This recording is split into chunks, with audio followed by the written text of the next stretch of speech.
Okay. I was able to see about half of your last meeting or last Zoom call, or Okay. what, yeah, lecture, or however you want to call it.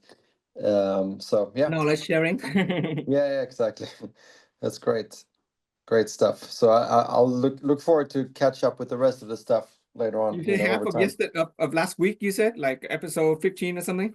Yeah, the last one Okay. that you guys had That's on. great Yeah, because you are, yeah, that's because that's part of the whole module on recognizing and appreciating people. yeah, Appreciating people. So we talked about, exactly. yeah, two types of people. Maybe I have time to talk about one type of people today. Yeah. So how many? This was episode what? 18 or I think 17 in this 17? season. Yeah, last time I think I Okay. went like 22 or Yeah. 23. Um, it's different, depend on the people who study and the people who are in the group. Uh-huh. Um, obviously this is a second season, so this is the second round I do the sharing, and so my understanding is a little bit more thorough than last time. That being said, sometimes other participants, we have more new people. That means sometimes I have to slow down, and so it doesn't always match one to one in terms of the episode. The goal of the sharing is to help each other expand our awareness and perception. So it depends on where each person is in terms of their own knowledge and understanding about themselves and about the world, their own understanding about health and happiness. And let me just understand. So this a series that's like ongoing, or is there like a beginning and an end, and it starts Yeah, over, yeah. or like? Well, there is in the tradition of the school that I went to study this material. There's a Yeah, tradition of 21 day. They do it 21 consecutive day. I see. 21 being the number of day it takes for a person to form new habit. Okay, Sure. science has been able to determine that if you want to break some old habit and learn new habit, you gotta keep at it for 21 consecutive days. Got Unfortunately, it. I Yeah. don't have the time to do Yeah, yeah. it So consecutively, so I so kind of that's how spread it's it laid out. out. I just do it once a week, Yeah. and last year we went through 21 weeks, and then Okay. continuing this year, I'm gonna try to do another 21 weeks, and it And depends, then yeah. depends on how far we get. At day 21, I may decide to start over because Uh-huh. there's a lot of material compacted in this knowledge. It's like an For onion. You give sure. somebody an Yeah. onion and you ask them to get to the core. They have to peel off each layer Yeah. in order for them to get to the core of the onion. And the philosophy is designed so that at each session, each sharing, hopefully each of us can experience some degree of transformation toward greater health and happiness. And Yeah. overall, as we um, study and listen, and sometimes go back and study and listen, and we may find that there are knowledge and ideas that we have missed. And so Absolutely. Yeah. you can re-listen to one episode many times. Yeah, yeah. Okay. Absolutely. And so the other participants, are they just people like me that you Just met in random different ways? people I meet. A lot of the Yeah. friends I on our Zoom is actually part of the official class in Vietnam. Uh-huh. So we all took the class, thousands of people, and I've taken upon myself to share it back in English. So the people, a lot of times you see participant here with the names, for example, hello, Chị Nguyên. You see the Yeah. name with the tonal marking, the Vietnamese tonal marking. I mean, they are in Vietnam. They are studying the same Yeah. philosophy, but they want to incorporate some English I language, see. and so that they can share with their friends and family overseas and Yeah, be yeah. the cause for other people's transformations in terms of health and happiness. Cool. So is this normally around an hour long, or how long do you It run it it? it drags on, usually about 2 hours. Oh, wow. The material is pretty exciting. The time flies just like that. Yeah, There yeah. are days that we can go 3 hours, and by the end of 3 hours, people are like, "Oh no, is it Oh, already wow. 3 hours?" We want to keep on talking because Yeah, yeah. the material is designed to kind of open the layers of our mind, our understanding. Sure. And so I guess if you have to drop off, you just have to check in when you post it, right? Yeah. If you can't So follow at through the the end of whole. each sharing, I will record and I'll upload the recording for other people to review. Yeah. And yeah, so let's get started, okay? Very honored for your presence, okay? I'm grateful that you've taken the time to join us for today's knowledge sharing session. For Thank those you. who are new, okay, I'm gonna go through a little bit of a review, a little bit of a background. As I mentioned before, I've spent a number of years studying with a school in Vietnam, a certain philosophy relating to health and happiness. Vietnam is a country that is experiencing a sort of collective consciousness in terms of reviving the quality of life of the human being from the ground up, from the inside out. Whereas previously, countries and people would pursue what they considered wealth in terms of a very materialistic perspective, material possession, money, power, things like that. But fortunately for the country of Vietnam, there is this collective consciousness, there's this understanding that if we want to be healthy and happy, if we want to be rich and powerful, and we want all of those things to last, it has to kind of come from within. And so there is a school that is teaching a kind of philosophy that helps people and organization. And we're talking about, individual housewives to CEOs. We're talking about small business to multi-million dollar, even billion US dollar company studying this same philosophy. Before we go into the sort of the series, part of the series, the topic of honoring gratitude, let me give a little bit of a background. Let me kind of go back a little bit. So for those of you who are new, there are, I think, 3 new people here. I think because of the time change, some of the people are going to join us late. So I'm going to take this time to give a good background to those of you who have just joined us. Okay. So Thank you. what we're really doing, and every day when I begin a sharing, and I always generate the purpose. And I recommend that each day, each of us wake up and we generate the purpose for our day.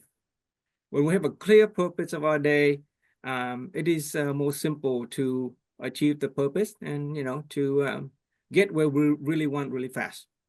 So this series of sharing has a purpose, okay? The purpose is to help us expand our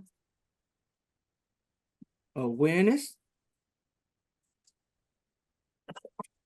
okay, and perception. Expand our awareness and perceptions about what? About ourselves, about other people, about our environment, about health, about finance, about happiness, okay? Expand our awareness and perception so that we could craft a joyous life. And I use crafting a joyous life in honor of another student who is also sharing this philosophy in English by the name of Lin Lei. She is from Australia. Her channel is A Joyous Life. So if you guys have a chance to get on YouTube, you can search for the symbol and then Joyous Life. In order to, basically we're going to expand our awareness and perception about ourselves, about the people, in order to craft a joyous life. Okay, and what does joyous life entail? We're talking about peace. Okay, we're talking about health, and we're talking about things like happiness. Okay, so we're gonna this 21-day session, this 21-day journey is a process by which we expand our range of awareness and perception. So just kind of imagine awareness and perception are the things that we see, our perspective, right? And we only know what we know. But through this process, there's a roadmap. If you follow the roadmap of the 21 day, you will be able to expand your awareness and perception such that we can simply craft a joyous life. Okay, life of peace, of health, and happiness. Okay. Mm. All right. So if you have time to write down, feel free to write. Okay. Thank you. And so, in order to expand our awareness and perception, it is a sort of a process of growth and maturity. Right? Do you notice as we grow up, we grow up, we also mature. And oftentimes, through the process of experience, right, life experience, we encounter challenges, we encounter difficulty, and after overcoming challenges and overcoming difficulties in life, we grow. We have a new awareness about life. We have a new understanding about a certain situation, and so we become a more mature person. Okay, so if you can draw with me, I'm going to draw a picture here.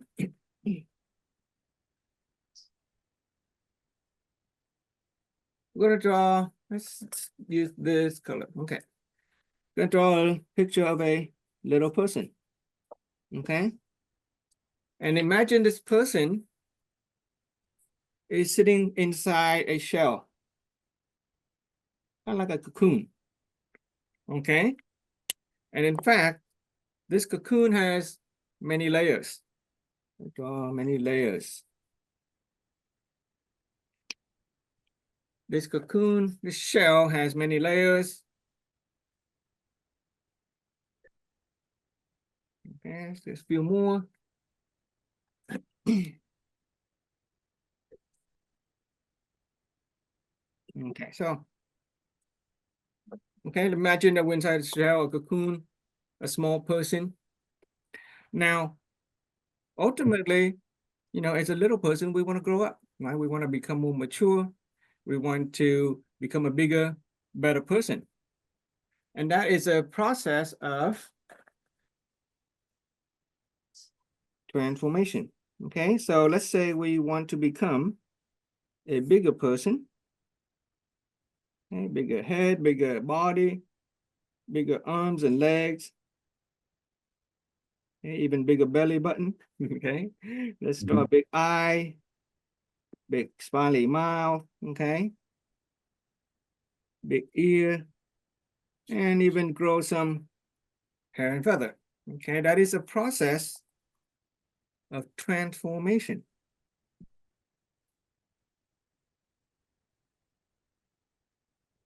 Transformation. Okay, now in order to transform, in order to go from being a little person inside a shell to being a big and mature person, we have to break out of the shell. Right, we have to break out of the shell, and these shells are sort of the thing that kind of keep us restricted. They are sort of our comfort zone. Okay, and these shells, we have identified them. You know, wise people of the past have helped us identify these shells. Let's add some more color. Well, there may be many barriers to our growth and maturity. The following have been identified as one of the big ones. Okay, the first one is the fear of failure. Okay, basically, usually when we're afraid of failing, we are afraid to try, and as a result, we never really grow. We don't get out of our comfort zone. We're pretty much the same, and so our lives doesn't really change. We don't experience any transformation. Another one is fear of criticism. Okay, so in the past, maybe we've tried something, we've done something, and other people criticize us, and maybe it hurts. And so we don't want to feel hurt again. And so we don't want to try to take risk. We don't, you know, try to get out of our comfort zone. And so we stay the same. And that is why our life today look the same as it is yesterday. Our life today look the same as it was about a week ago, a month ago, even a year ago. If our life hasn't really changed in 10 years, we really wonder if we have grown at all, right? And the degree of change is the degree to which we break out of the shell and become a bigger and better person. Okay, so I'm just going to list a bunch of barriers that are really major. Okay, fear of failure, fear of criticism, lack of conditions. All right, some of us think that we are born in a situation that lacks the means for us. Maybe some of us are born in social, economically disadvantaged background, and because of that, we think that is something that we cannot rise out of our current life situation. Okay, another one is let's use a different color. Number 4, lack of knowledge. Okay, I don't know how to do that. Maybe I wanted to be a certain body, maybe I wanted to do something, but I don't know, and so I never even bothered to try. Okay, what else do I fear of failure, fear of criticism, lack of conditions, lack of knowledge. With the lack of knowledge, we can always add, you can add the lack of means, right? Lack of means. Okay, if I want to be rich but I have no money, I have no means to invest, so I just don't even try. Okay, things like that. Okay, and finally, a very important one that is a big limiting factor is lack of future vision. Okay, so it is a fact that if we see tomorrow the same as today, then tomorrow will look the same as today. If we see next week, next month, next year the same as today, then it's going to look exactly like today. It is a lack of future vision that prevent a lot of us from growing and becoming a more mature person in terms of our personal health, in terms of our finance, in terms of the quality of our relationship, and in terms of, our overall life standard of living. Okay, and these 1, 2, 3, 4, 5, 6 of them, the wise people have called it. Some of them you may have heard limiting belief before, right? These are limiting beliefs. In this philosophy, we call it self-limiting self-awareness. Okay, self-limiting self-awareness. In other words, these are the awareness about ourselves that are limiting ourselves. Okay, so we can take a moment and kind of, this is a dynamic sharing methodology. You can take a moment and see, and if you want to share with the group here any of these that you think is the biggest factor in preventing you from becoming a bigger and more mature person. What do you think? Is it fear of failure, fear of criticism, lack of condition, lack of knowledge, lack of means, or is it simply the lack of future vision that is prevent you from becoming the bigger and better person that you wanted to be? Does anybody want to say something, especially some new people, before we move on? We begin, this is a very first, how do you say, drawing in this philosophy, because this 21-day knowledge sharing is a journey by which we go through and we remove each of these barriers so that ultimately we can become a bigger and better person ourselves. Okay. Well, I can just say that I feel like of all of those, it looks like lack of future vision is the only thing that really would stop me, because I can't see how any of the other ones are kind of in the way, so. Congratulations. Yeah, you're 5 out of 6 achievement. Pretty good. Yeah. I'm very happy So, for you. yeah, I mean, if you would have asked me, do you have a lack of future vision, I would probably say no, but looking at it, everything else seems to kind of be more in place than that. Then that's the only one that seems to be that stands out from these. Okay. So then you're going to have a great advantage in learning this philosophy because you already have, a lot of those barriers removed already. Okay. We can imagine these barriers as like a chain that is holding down a rocket ship, right? A rocket ship wants to fly out into space, go very far, go very fast. But if there was 6 chains holding it down, then it can't really go anywhere. But the moment that we can cut these 6 chains, then the rocket ship can fly out in space very fast and go very far. Okay, so that's the idea. The idea of transformation, the idea of becoming a bigger and better person is the process by which we remove these barriers. Okay, now you will find that as we start to go into the material, we will not actually focus too much on the barriers themselves. We will actually focus on the positive. Whereas the barriers, if you're focused on the barriers, then all you can see is the barriers. Okay. Sure. Yeah. Yeah. Okay. So let's jump to the next one. So what can we do? Let's say we want, let's say the destination or the result that we want to reap is a joyous life, okay, a happy life, a healthy life, okay. Then what do we need to do in order to get there? Okay. Before that, let's draw another one. You can draw this one. This is a fun one. Okay. I'm going to draw a fun one. You can draw with me. Let's do it like this.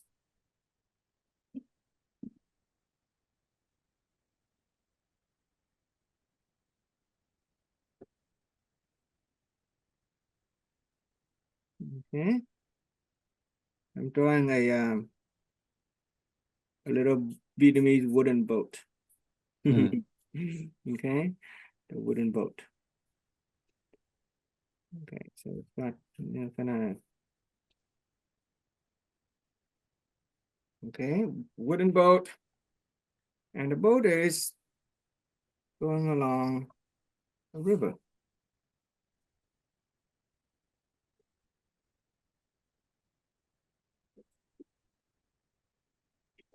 Okay, now this river goes point. Let's do. Okay, to go from the river is going from A to B. Okay, the river is going from A to B. The flow is from A to B. Now I'm just gonna label that boat. Okay, this is river.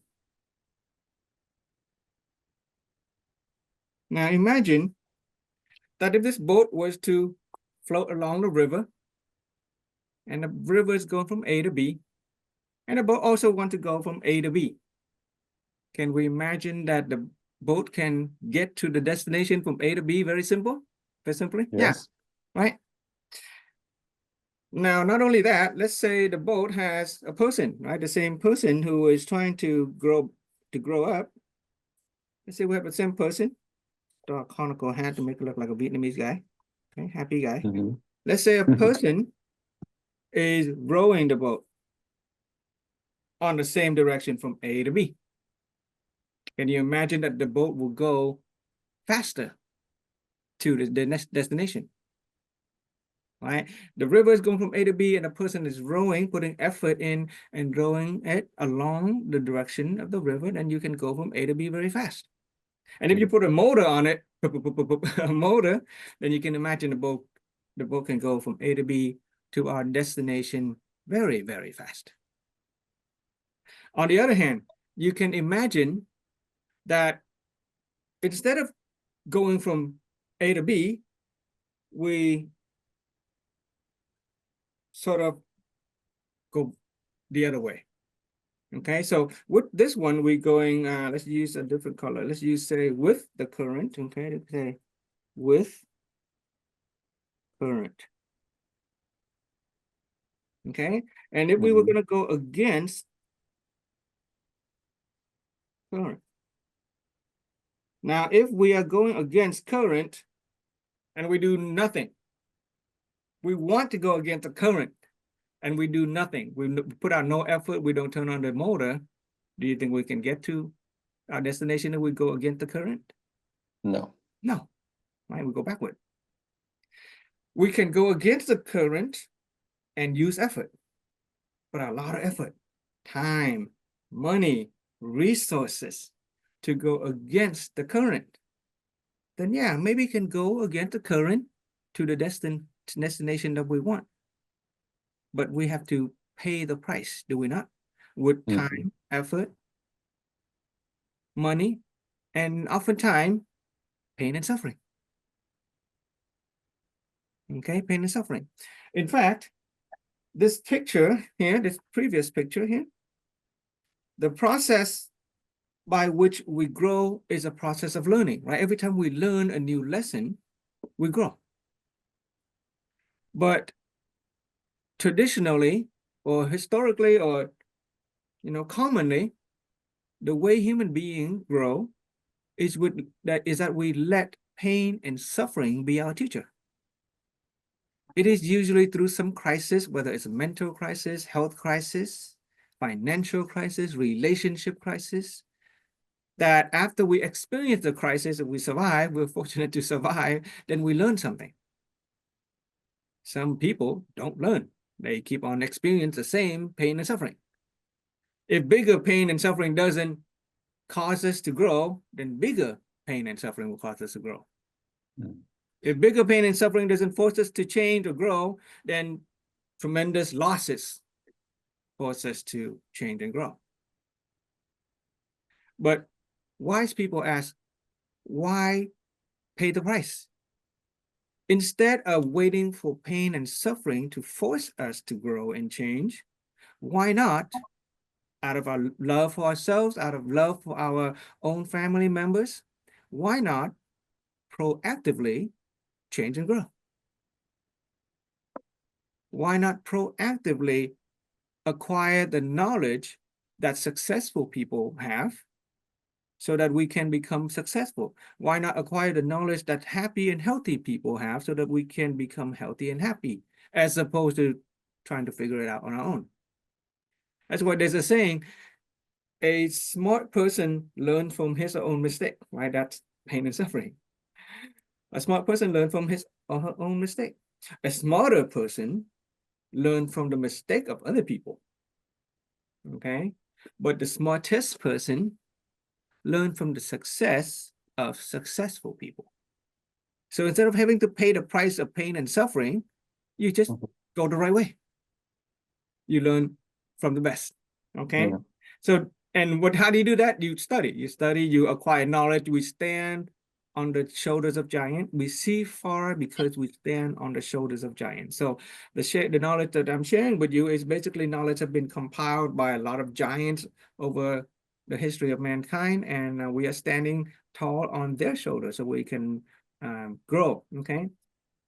And so going against the current is like pain and suffering, we pay the price, okay? If somehow we discover the flow of the river and we go along the flow of the river, then we can get to where we want very much quickly without having to pay the price of pain and suffering, okay?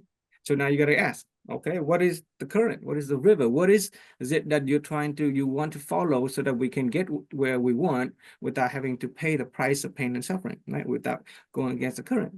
And the answer to that is there are universal principle and natural laws that operate our universe. Okay, this is an important part. That's a V. Okay, universal principles and natural laws. Okay, there are universal principles and natural laws governing our lives.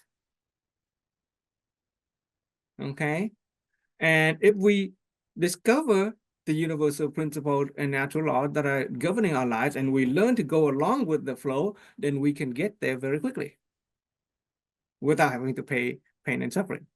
In fact, you can look at it at the opposite.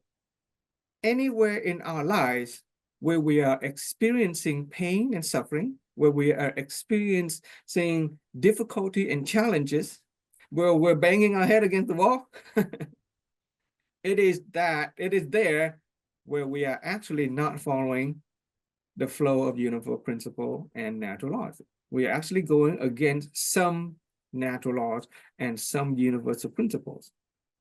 Okay, do you guys get this concept before I go on to explain what the universal principles and natural laws are? Okay, so just kind of get this, we're expanding our awareness, whereas in the past, we may have used our own effort, right? Work hard. But you've also heard the phrase work smart, right? Work smart is better than work hard. Work smart is going with universal principles and natural law. The person who works smart is a person who understands universal principles and natural law, and they just apply themselves to go along with that.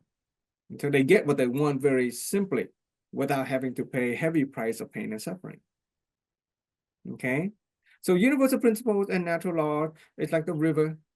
And as long as we can learn to go with the river, then we're going to get where we want, whether it's our health, our finance, or our relationship. Okay. Okay. So what are some universal principles and natural laws that are governing our lives that if we understand them, recognize them, and align ourselves with it, then we're going to achieve what we really want. Okay. And we get this, most of us know this intuitively, but we may not have put sort of a word to it. Okay. One of the natural law is the law of causality. Okay, causality. Basically, cause and effect. We all understand this intuitively, do we not? Cause and effect. For every cause, there's an effect. For every effect, there has to be some cause leading to it. Okay, causality, cause and effect. Cause and effect governs everything. Okay, it governs the physical world that we live in. Right. An example of a physical world causality is like you're planting a tree. Okay, you're planting. Let's say we want a mango. Okay, anybody here like mango? One of my favorite fruit is mango. Let's say we want to eat a mango, then somebody has to have planted a mango seed. If the effect that we want to reap is a mango fruit, then somebody has to have planted a mango seed. That is a physical world, right? If we want to go to Mars, then somebody has to plant the kind of seed that will lead us to having a space shuttle to fly to Mars. Okay, we're pretty human being. We're pretty good at understanding the physical world, right? The engineers are really good at it. Science are really good at it. Okay, so I just kind of write it down. Scientists or science, okay, science is pretty good at engineering the cause and effects of the physical world. Okay, now there's also a dimension of a spiritual world. Okay, there's a spiritual world. Spirit, okay, the soul. Where do we come from? Where do we go from here when we die? Okay, well, it turns out that religion offers pretty good explanation of the spiritual world, right? So if we want to know where we go, where we came from, where we go after we die, you ask the religion. Buddhists have their own cosmology. Christianity have their own cosmology. If we want to have the kind of effect, let's say the final outcome of going to heaven, then you would ask the Christian, what are the causes of that will, lead you to heaven? If we want to experience a better life in the next life cycle, then you ask the Buddhist, what are causes that I need to plant? What kind of seed I need to plant in order for my next life to be, or how my past life contributed to this life? Okay, religion is very good at explaining the spiritual world. Now, while physical world is dominated by science and the spiritual world is dominated by religion, and we have two good sources of knowledge to go to for those aspects, there is another aspect called the human life and experience.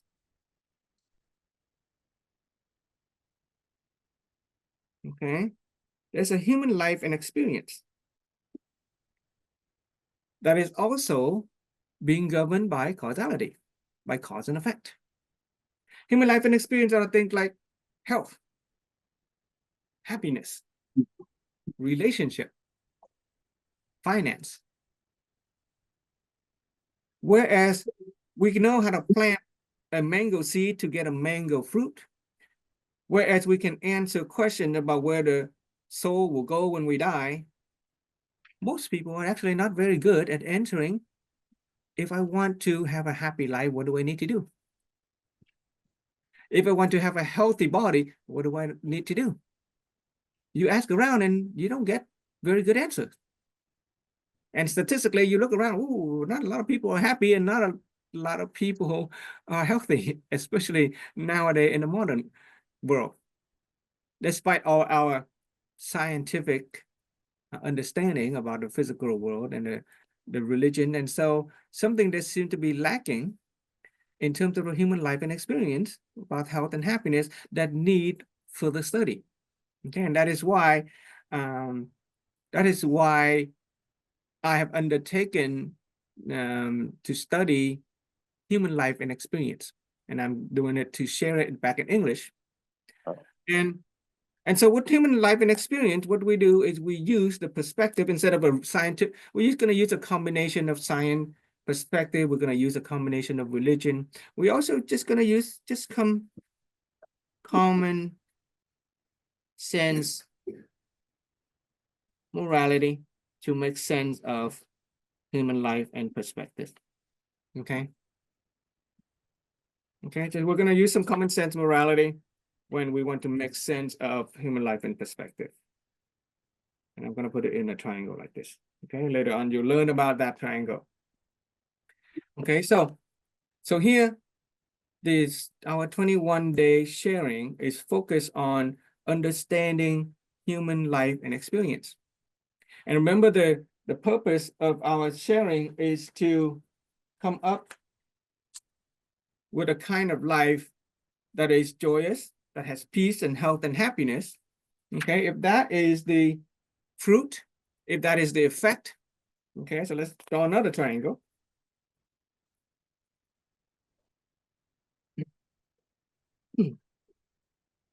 So the law of cause and effect has this formula. Okay, it has this little formula. When I say causality, it has a really simple formula when it comes to human life and experience. We're going to use the image of the seed, okay? Or we can just say, if you have the good cause, you can get the desired outcome. Cause and effect. However, when it comes to human life and experience, there is an aspect of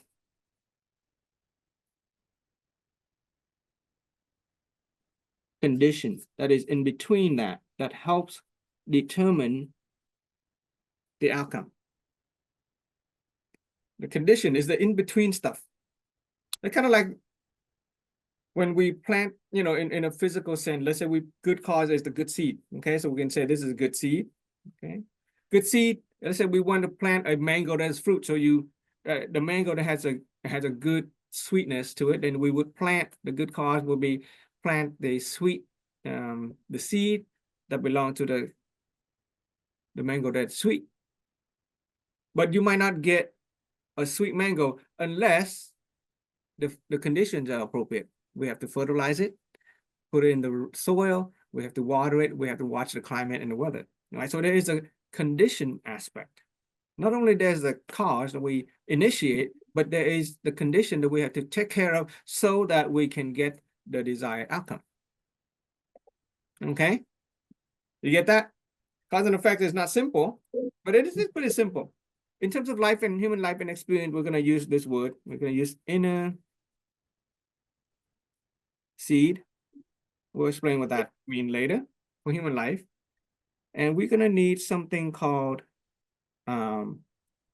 positive affinity. Okay? Affinity has to do with other people. Human life and experience, our health, our wealth, our relationship determined on our relationship with other people. Okay, our positive affinity with other people, that'll give us the we're gonna call it the good life. And to simplify it, called a good life. In order to have a good life, we have to have the good inner seed. Okay, and a good inner seed is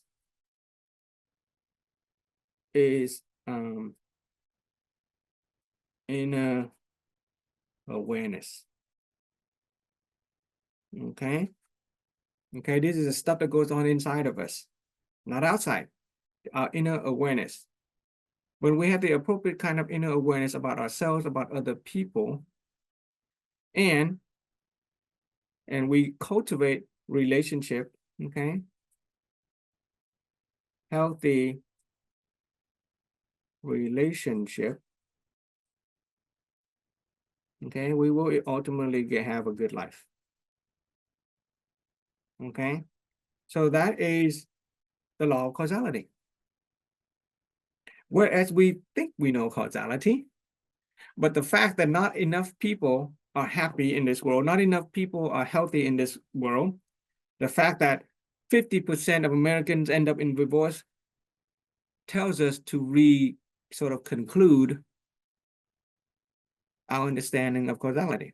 If we truly understand of causality of the human life and experience, then we would not experience the kind of problem that we do. Okay, so this sharing, this 21-day sharing is a process by which we can help each other come to a greater understanding about ourselves, our inner awareness, develop healthy relationship with other people so that ultimately we would experience what's called a good life. Okay, good health, good wealth, good relationship. So that's the law of causality. Okay, and then there's another principle that I want to share with you. Any question about causality before we move on to a principle? This is I'm like speeding through. I'm trying to get 15 episodes in one, maybe hour or something for the new people. Okay. So there is a principle. So earlier we mentioned about one of the natural law of causality. We're going to operate with the law of causality, focusing on our inner awareness as a seed, focusing on the positive with other people as a relationship, so that the two together would give us the kind of life that we want. Okay. And then the next one is important. It is called the principle. So now working on what's called a principle. Principle of light. Okay, principle of light. Okay, so imagine draw a room. I'm gonna label this dark room. Okay, dark room. So we're gonna talk about principle of light. Now, this was to be a dark room. Okay, if we imagine we have a dark room, what would you say is the simplest way to brighten up this dark room? Let's have some new people jump in and share, because other, other student, they are master of this already. So Andre, what would you say is the simplest way to brighten up a dark room? Go ahead and unmute. If there's not a lot of people, you guys can There we keep go. just unmute Yeah, it. yeah. So turn on the lights or open the blinds. There you go. Turn on the light, open the blind, okay? Light a Yeah. candle, open the window or the blind. In other words, we bring in light. Yeah. We bring in light, okay? Now, because when we talk about light, naturally, light has this sort of duality, light and darkness. Wherever there is light, there is no darkness, right? Wherever there is light, there's no darkness. That's easy to understand. At the same time, wherever there is no light, there's a lot of darkness. Pretty simple, right? Wherever there is no light, there is darkness. So one way to brighten up the room is to bring in light. But another way, you can kind of in theory, say that if you can somehow remove the darkness, then maybe the light will come in. Okay. Okay. Doesn't sound very realistic, but yeah, somehow we can remove the darkness, then light will come in, because that's a duality, right? Yeah. Okay, a little silly, but we're just gonna write it out there. Okay, there's a reason for that. Okay, so let's imagine this. Okay, I'm gonna draw this picture. Okay, feel free to draw with me. It's gonna be a house. Draw a house. Okay, this house, at the bottom, I'm gonna label it our inner being. Okay. On the left side, I'm gonna label it our health. Okay. On the right side, our relation.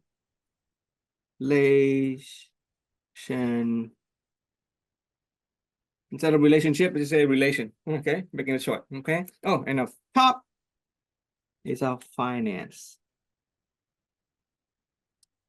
Okay, now if you notice, our inner being, our health, our relationships, and our finance, they represent 4 areas of life.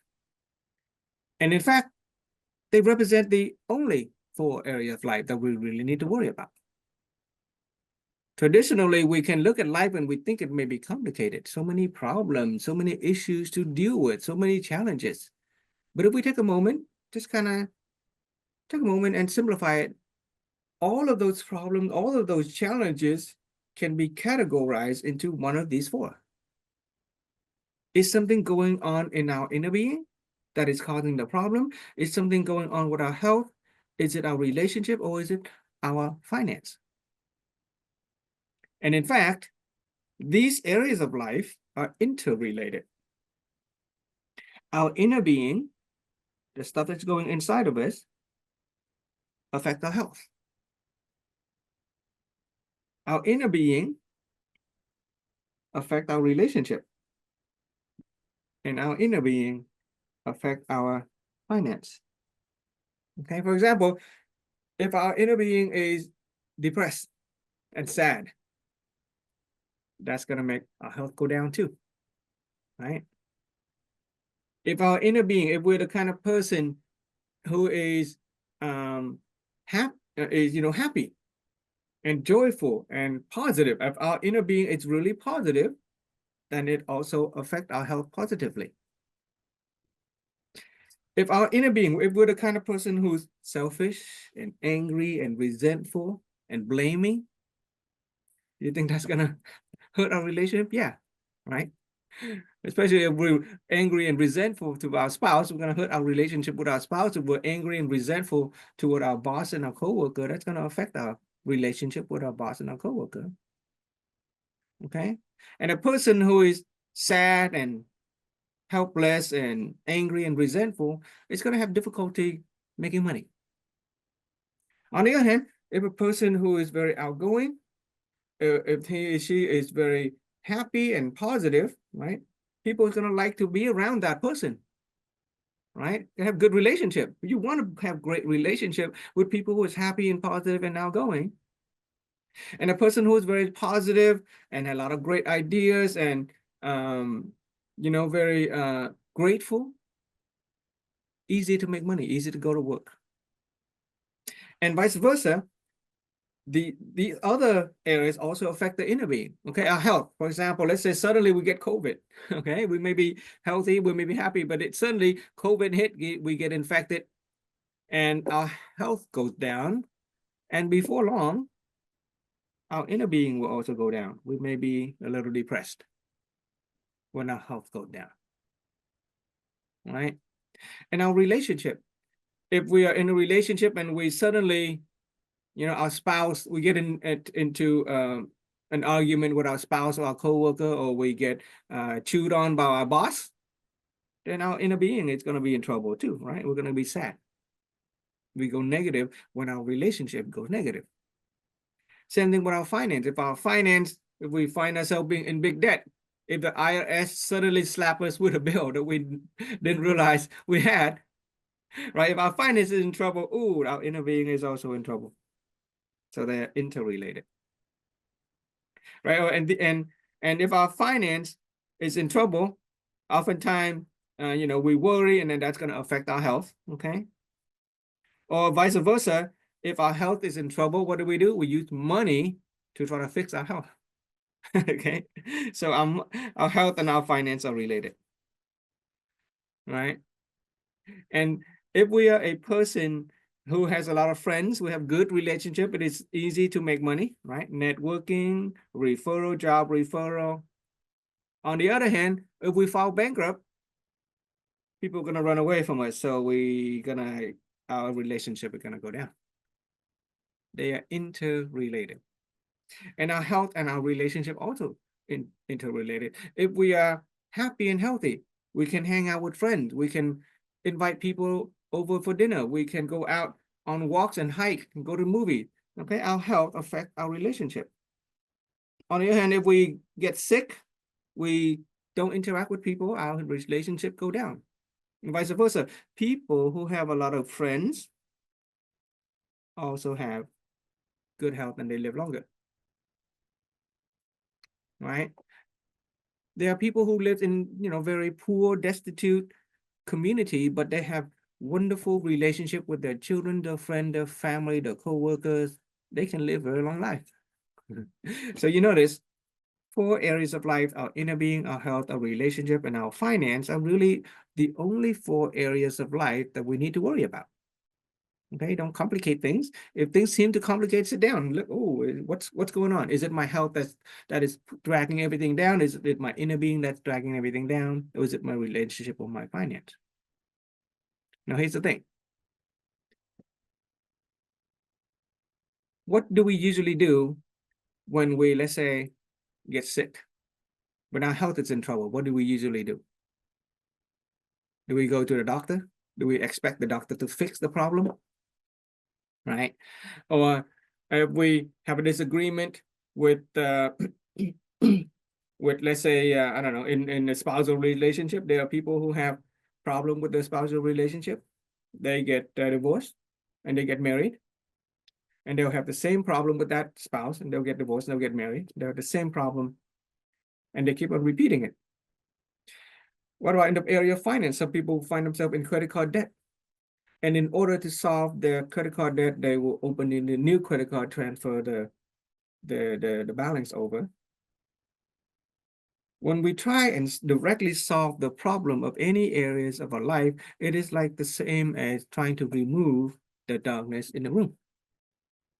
Some of us may be living with darkness in our health, with darkness in our inner being, with darkness in our relationship or our finance. And if all we do is try to fix the problem, it is the same as trying to remove the darkness. Where it might seem like it works, like you get sick, you go to the doctor give you medicine and you get over your illness, and that seems great. But if you didn't actually get healthy, then the sickness will come back. There was a time where my immune system was very low. I would get sick every time the weather changed. Every time I get sick, I would cough for 3 months. I would go through refills and refills of the cough medication, sometimes even multiple prescription of antibiotic. And after that, those dose of medication is done, I would be no longer sick. But when the weather changed again, I would get sick again. That is me trying to remove the darkness in the areas of my health. It is only when I start realizing that I need to go to work on my health and not focus on removing the problem of health that I became healthier. So instead of waiting to get sick, I proactively practice energy meditation every day so that I can raise my energy level, so that I can raise my immune system, and thereby limiting the amount of time that I get sick. In other words, when there is light in the room, there's no room for darkness.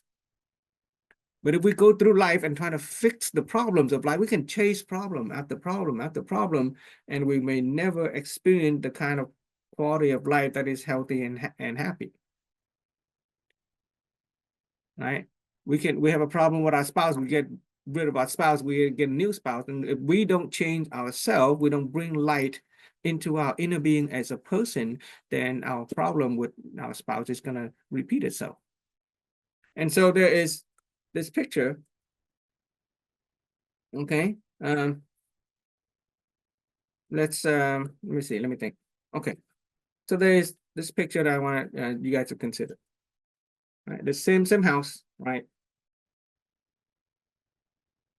The inner being is the foundation of this house, right? Every house has to be built upon a strong foundation, right? Have you known anyone who spent a lot of time working, try to build the finance, but they did not pay attention to, let's say, the health, right? If they don't pay attention to the health, then their finance would quickly collapse along with the house. Can't work anymore, can't do business anymore, you lose money, right? If we go to work and make a lot of money, but we don't pay attention to our health, we're going to lose not only our health, but our finance. How about people who spend a lot of time making a lot of money, spend a lot of time at the office, but never pay attention to their spouse or the children at home, and so their relationship breaks? In fact, when a person gets divorced, literally half the fortune will go away. So you got to work on your relationship health, okay?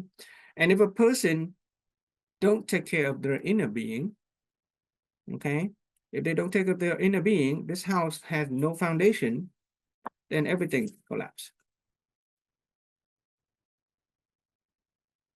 All right.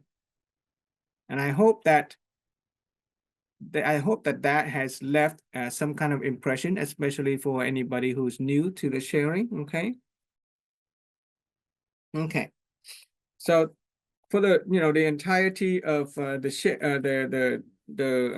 hope that's a good review for some of those who are repeating as well.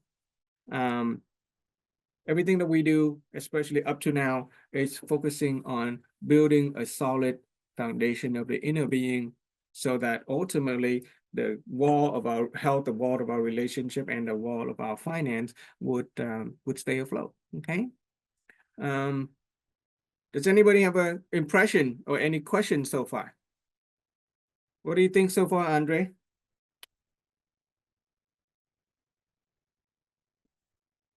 Yeah. Oh, thank you. Yeah, no, everything makes sense. And Okay. yeah, I Okay. like it. Okay. So Yeah. So we're still operating on the principle of light. Okay, the idea is to bring in light. So how do we do that? Okay, so instead of trying to solve the problems of life, instead of removing the darkness, okay, how do we actually bring in the light into the house? Okay, so I'll draw the house again. You can draw this with me, but this time really big. Okay, nice and big. Leave some room on the side for the label. Okay.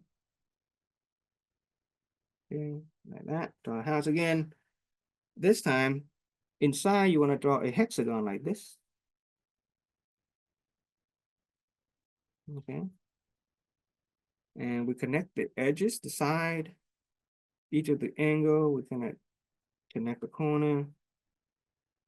this top angle to the side of the roof. Okay. And inside it, we draw a bunch of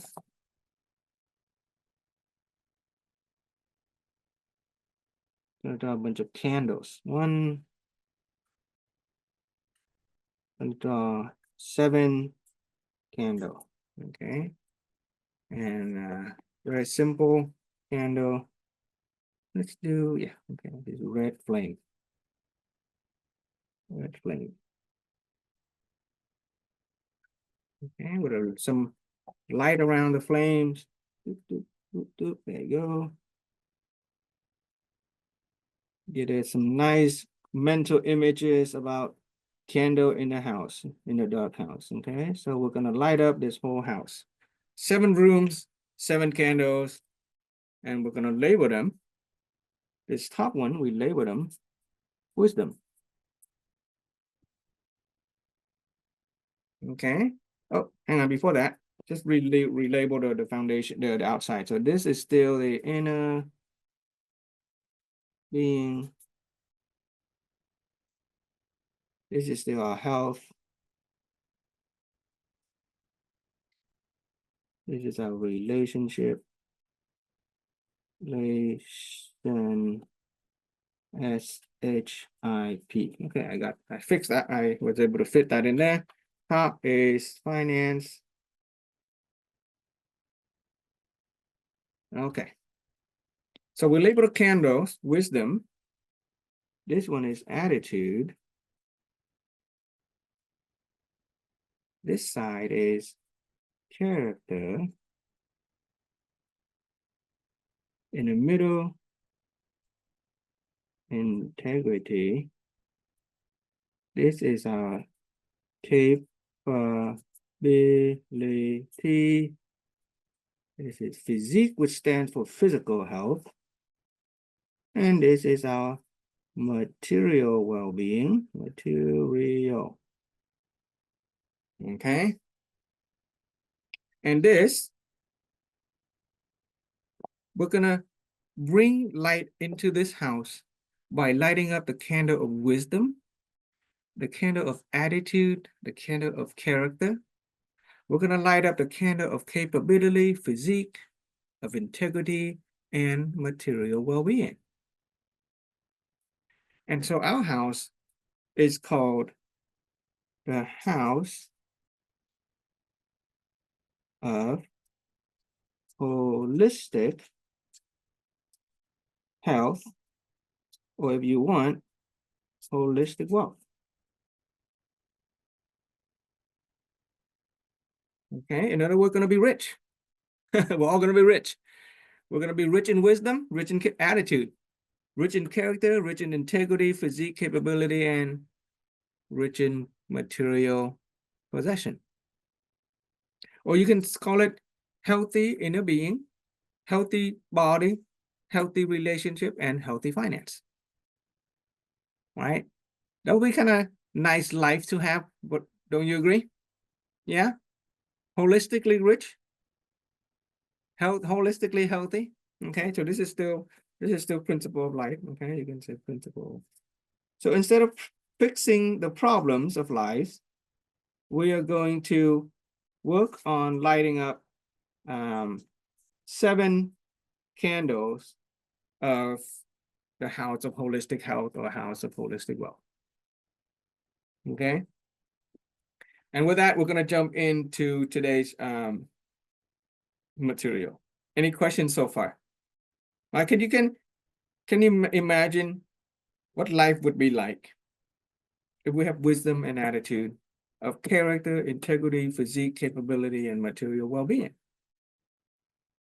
What would our children think of us as parents if they see us having wisdom, great attitude, great character? Right? Some of us have co-workers, some of us have business partner, we have bosses, we have employee. How would they think of us if we are the kind of person who possess the light of wisdom and the light of attitude and the light of character? If we have capability, physique, if we have material well-being and overall, we are seen as a person of integrity. Kind of nice life to have, huh? A joyous life. Okay. From there on, in fact, if you have wisdom, attitude, and character, if you have capability, physique, and integrity, you don't even have to work on material. It'll just come to you. It is impossible to be poor materially. It is impossible to be poor materialistically if you are rich in wisdom, attitude, character, integrity, capability, and physique. It is impossible to be materialistically poor if we enrich our wisdom, attitude, and character, integrity, physique, and capability. And we light up all 7 candles at once. Okay, no more trying to fix the problems of life, no more pain and suffering. We obey the law of causality. We're going to go to work on our inner being. We're going to go out to work on our relationship with other people, and so that we can create the kind of life that is desirable for ourselves and for our family. Okay. Okay. So let's jump to today's lesson.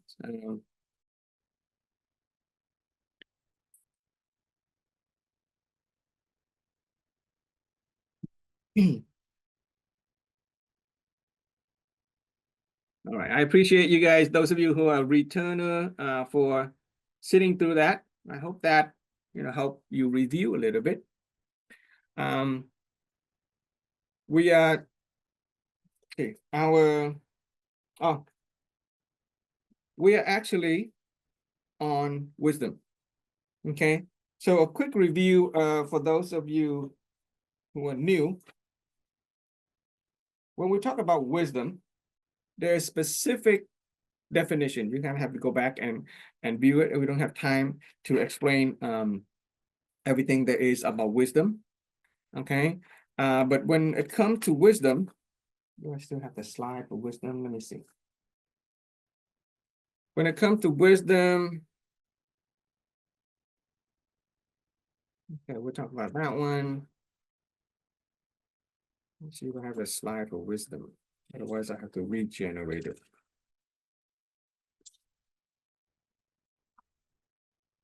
Okay. Okay, I'll regenerate it. Okay. When we come to wisdom,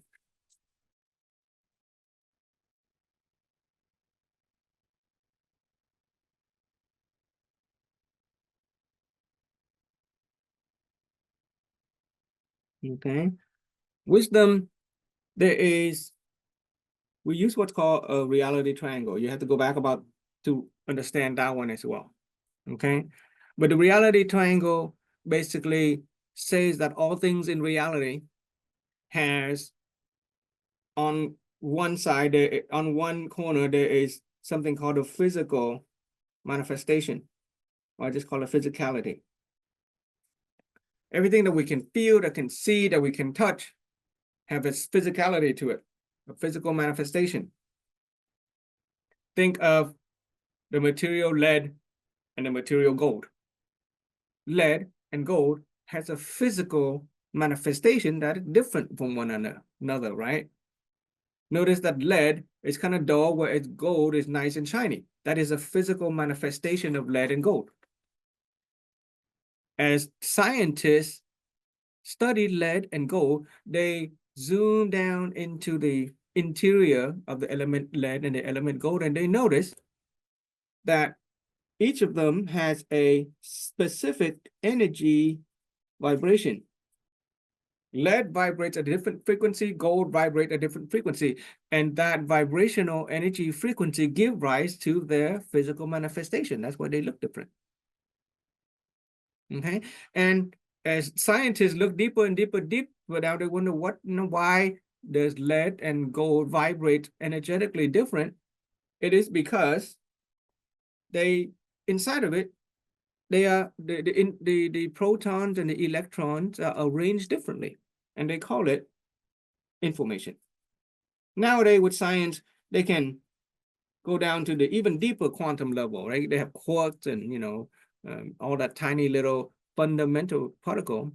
But the idea is that if you can come to a basic information of an element, then you can reconstruct its energy vibration and read from that energy vibration, we will be able to experience its physicality. Okay, that is a scientific physical world explanation for why things have a certain way of expressing themselves. Okay, so we borrow the same idea and apply it to the human life and experience. Do you notice that happy people has a certain physical manifestation that is different from sad people? We can see it, right? We can sense it, we can feel it. Do you notice that successful people manifest differently than, say, poor and struggling people, right?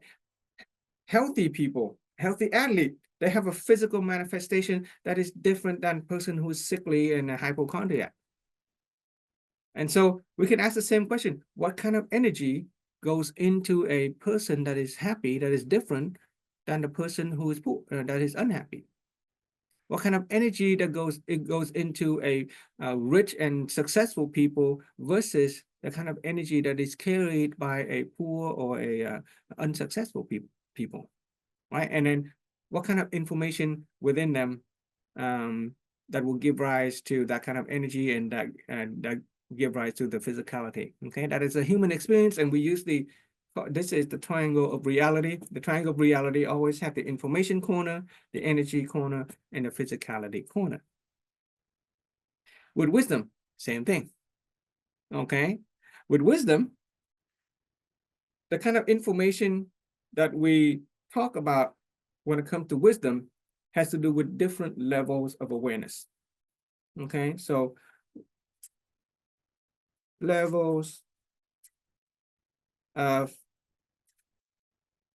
awareness. A person who has a higher levels of awareness is ultimately going to have a different kind of energy, and they will have a physicality that correspond to a higher level of awareness. Okay, and in this philosophy, there are 5. So far, I've only talked about 3, but there are 5 levels of awareness. We don't actually need all 5 as a human being. We just need 3 levels of awareness that will give us a joyous life. Okay, the energy of wisdom, a person who have a certain level of awareness within themselves will carries that awareness as attitude. A person of great wisdom have a high level of awareness will have a different attitude. Okay, and then it will manifest in a physicality, and we'll talk about that later. And in fact, we already, when it comes to the energy of wisdom, there are different attitudes. There is the attitude of serenity,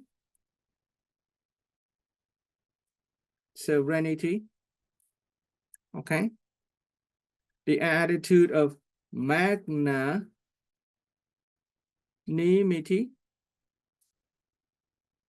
and the attitude of honoring gratitude. Now, while there are many different attitudes that a person can have, we're just going to focus on the 3 kind of attitude that carries the highest energy vibration that give a person a positive, desirable outcome in life.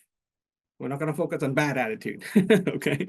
We're going to focus on good attitude, and it has been determined by wise people, okay? The people who have succeeded in achieving a kind of a life of health and wealth, is that serenity, which is inner peace, magnanimity, which has to do with having a tolerant attitude and a magnanimous personality of being accepting and loving unconditionally with other people. In terms of the level of awareness, okay, level 3 correspond to serenity. Level 2 awareness and wisdom correspond to magnanimity, and level 1 awareness and wisdom correspond to honoring gratitude. That's for those of us who have review here as a reviewer. You guys can go back to that. Is that okay? And just so that I can the physicality of wisdom, a person who is wisdom, a person who have who can cycle 3 levels, at least level 1, 2, 3 of wisdom, who has honor and gratitude, who has serenity and magnanimity, is going to manifest their wisdom physically as joy, simplicity, okay, trust, lightness. So you can look around. You can look around the people in our lives. Look at the person who has joy, who find things to be very simple, no drama, no complexity, who are trusting of others and are trustworthy, who seem to walk around and behave with an air of lightness. If you see that as a physicality, then you will also notice that those people carry the energy of serenity. They have inner peace. Those same people who exhibit joy, simplicity, trust, and lightness, they also are very magnanimous with other people. And the people who carry joy, simplicity, trust, and lightness are also very grateful and appreciative of people and things. Okay, and if you dig down deeper, you will find that they have, among the 5 levels of awareness, which you can go back to the previous episode. You kind of get that so far? You see how the information of a person can give rise to an energy and an attitude, which will give rise to their physicality. Okay, so we already spent multiple episodes talking about serenity. That's very important. Level 3, we talked about magnanimity. And now we are on honoring gratitude. Okay, and I'm very grateful. I am honored by your presence. I'm grateful for your participation. Okay, and yeah, and every time I do a sharing, and I'm very grateful for your participation, and I feel the love that you guys have given me by taking the time to be here. There are other things that you could have done, but you spend the time to be here. I'm grateful for your family members, those of you who are still cooking in the background or doing things that you could have done to enable you and give you the chance to be here at this time. Okay, I'm grateful to them. I'm grateful to Zoom. Okay, the people who have taken the time and the energy and the talent to create Zoom, the technology that we use so that we can share halfway across the world. Okay, we can sit in our comfort, our own room, and we can just share and discuss with Zoom. Okay, using Zoom and not have to be in person. Okay. Okay. Okay, great. Thank you, Al. Thank you, Quang Trần Minh. Okay, so yeah, so let's move on. Okay, let's talk a little bit more about honoring gratitude. Okay, and science has already determined by measuring a person's energy vibration, their emotional energy, their intellectual, the mental energy. A person who carry the energy of honoring gratitude is a person who is going to experience the kind of life that is very desirable. In fact, last time we talked about honoring gratitude on a conceptual level, and one of the key finding for honoring gratitude is that if you honor anything and you are grateful for that thing, you actually multiply. In fact, if we are honoring and grateful for our money, guess what? We take care of our money. We invest our money. We make it grow, right? Right? If we don't honor our money, we spend it, we waste it, we lose the money, it goes away. If we honor our children and we are grateful for our children, guess what? We take care of them. We invest in their growth and maturity, and we get to enjoy seeing them grow and becoming better people. If we are honoring and grateful for our job, we commit to doing, the best work the weekend every day, and thereby usually people who are grateful for their job do their job very well and they get promoted. They get the best raise. Right? If we are honoring and gratitude is an energy that we carry for something, then we will multiply that. Okay, that is an awareness and perception that you should write that down. Okay, honoring gratitude for something will multiply that. If we are honored by the presence of our spouse, we are grateful for his or her presence and all the little things that they do to us. Ooh, guess what? We will take care of our spouse. We would invest in their growth and maturity. And guess what? Our relationship will grow. Okay. In fact, there we go. So here is the walkthrough for honoring gratitude. Okay. So, you know, if honoring gratitude is the light, okay, remember we're operating in the principle of light.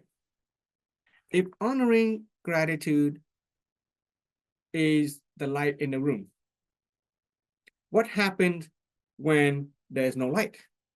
Well, when the light turns out, when there is no honoring gratitude in the room, usually resentment and blame would come in. Okay, if we don't honor something, in fact, we can look at, you know, our close family members. If we don't honor and we are not grateful for somebody, pretty soon we're going to start resenting them and blaming them. Okay. And let me share a quick story. So I shared this last time, but I'll share it again for those of you who are new. There's a young man. Okay, young man. Every time he gets out of work, he sees a beggar.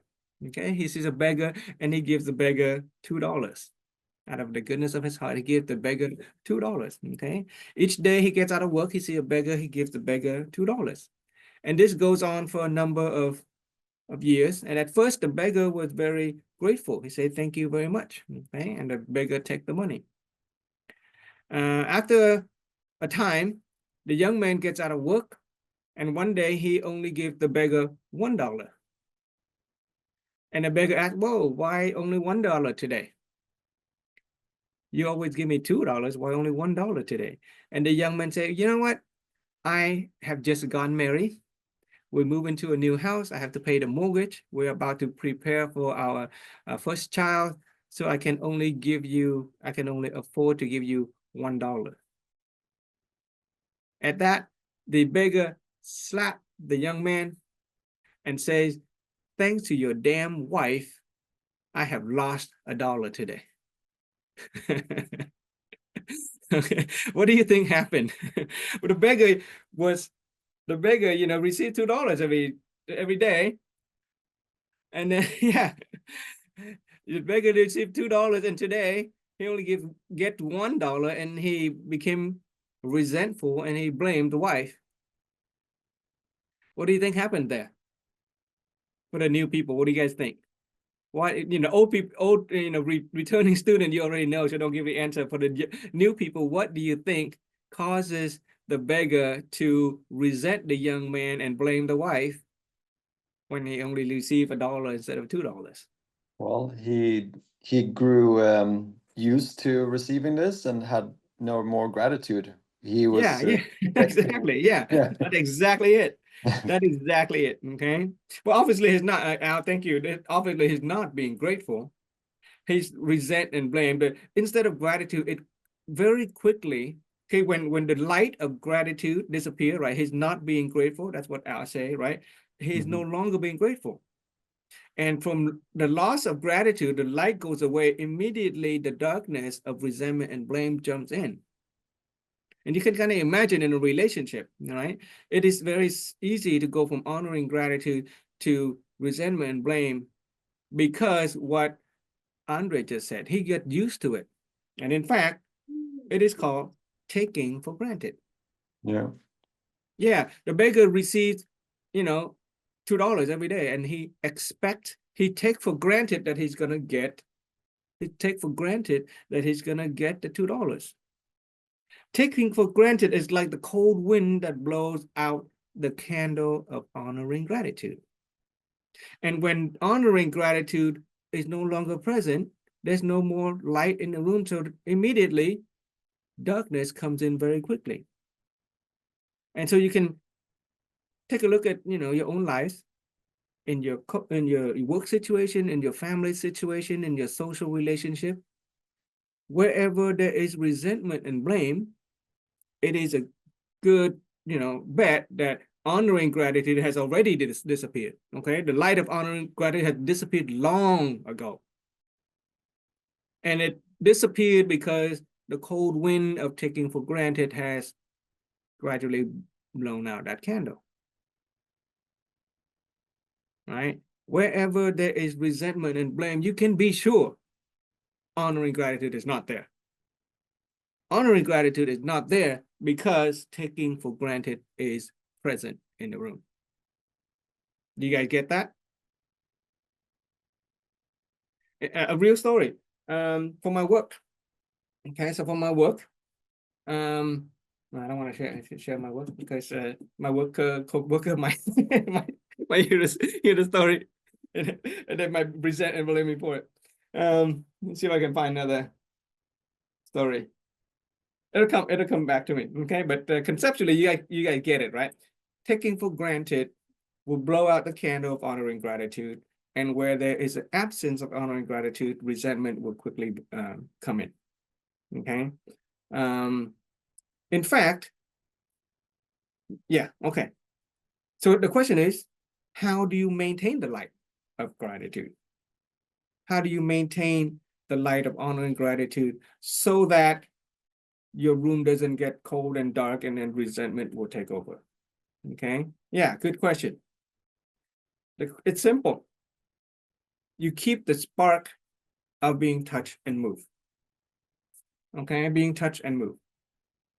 And being touched and moved, and I'm going to use this reality triangle. So this is a reality triangle of honoring gratitude. From the energetic aspect, it is the absence of taking for granted.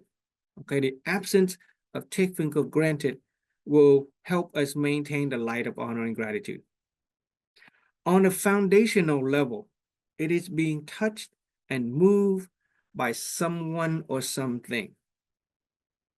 We are touched and moved when we receive something, or we receive some kind of service or an act of kindness by another person that we don't expect to have, but we have it anyway. If we are the kind of person who, let's say, has never had a birthday party, okay, so nobody ever thrown us a birthday party, and one day we come home or we come into work and everybody gets together and saying happy birthday to you, and they give us a big cake, a lot of present, do you think we would be touched and moved? Yeah, we'll be pretty in touch and moved. We will be very grateful. We will be very honored by the act of kindness that those people have done for us. So being touched and moved is the foundation of honoring gratitude. Okay, if when people do things for us and we are not able to experience being touched and moved, at least move to the remove, the taking for granted. Okay. Being touched and moved. When a person first receive a job, right, he or she is very grateful for receiving that job. It's very touched that the employer has just hired them. Right? We have this light of gratitude. We are touched and moved. We don't take for granted, right? We are very appreciative of this job, and so we do a very good job. But after a while, we do the work and we get the check. We start to take for granted. We forget to be touched and moved, and so we take for granted our work, and usually our work quality would decline. And if something happens that we don't, we don't like about our job, we would start to be resentful and blame. It's the same thing with the employer. When the employer first hire an employee, an employer would be honored and grateful that the employee agree, right? Because you make an offer for this amount of money, that employee could have gone to another company, their competitor, but the employee chooses to stay with our company. At first, we are honored by their acceptance to work with us. We are grateful that they have agreed to the price, the wage that we offered. And so we usually treat them very well at first. But after a while, we take for granted the employee. And we forget to be touched and moved by the employee's presence.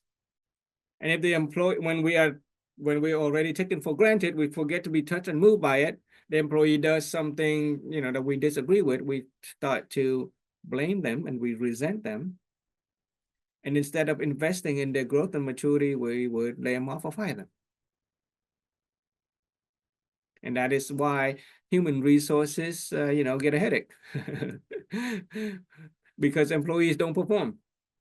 And it's not because the employees is any problem. It's just because the employer has let the candle of gratitude disappear.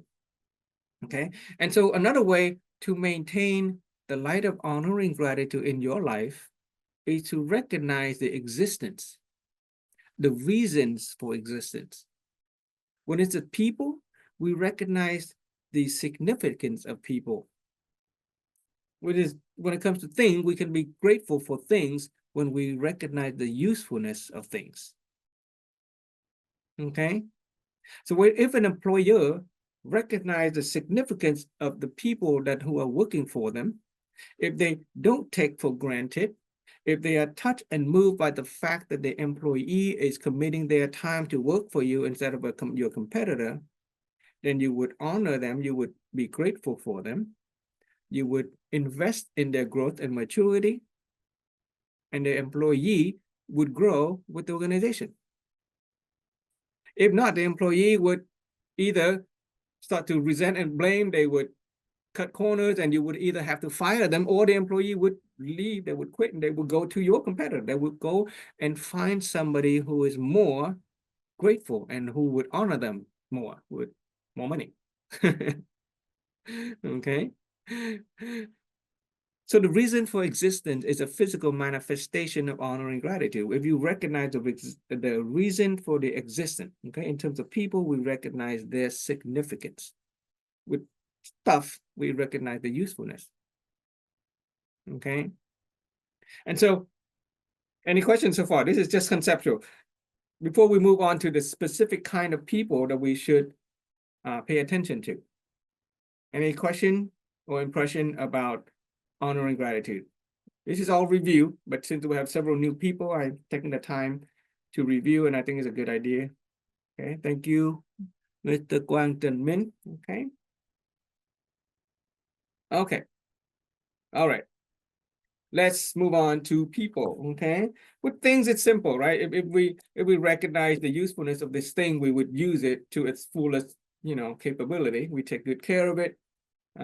Just like our car, we recognize the usefulness of our car, we would take care of it, change the oil, maintain it, fill up the gas, fix the brake, maintain its usefulness so that it can continue to, function for us. Okay, when it comes to people, we recognize their usefulness and their significance as well. Okay, so let's see if I can find a slide of the people. Okay, so there are many different, obviously, many different types of people. But in this philosophy, let's see if I can still find a slide. For those, that's one, that's two.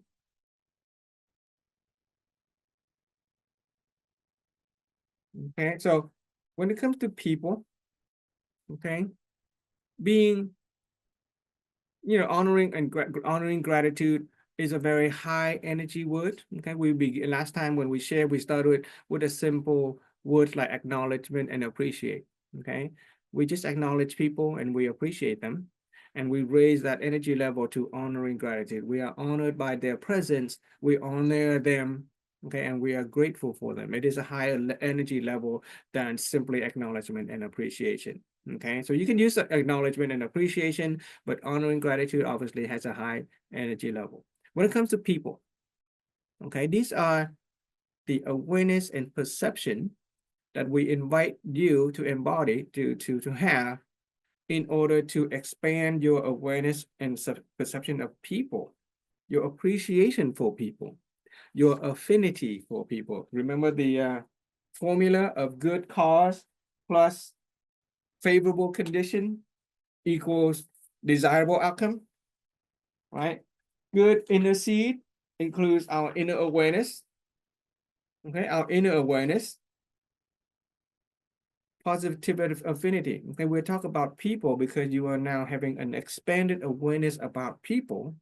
And when our awareness about people expands, our positive affinity, our relationship with them will improve, and thereby it will make it simpler for us to achieve our desirable outcome of a good life. Okay, a happy life is a life where the people around us is, have good relationship with us. Okay, you want a circle of people who like you and you like them, instead of a circle of enemies. You want a circle of friends, right? Right. People, there are some wise people saying that, on your deathbed, who do you want around you, right? You can't take the money with you to the grave, but you can at least enjoy having friends and family around you. Okay, so these are ways that we invite you to expand your awareness about people.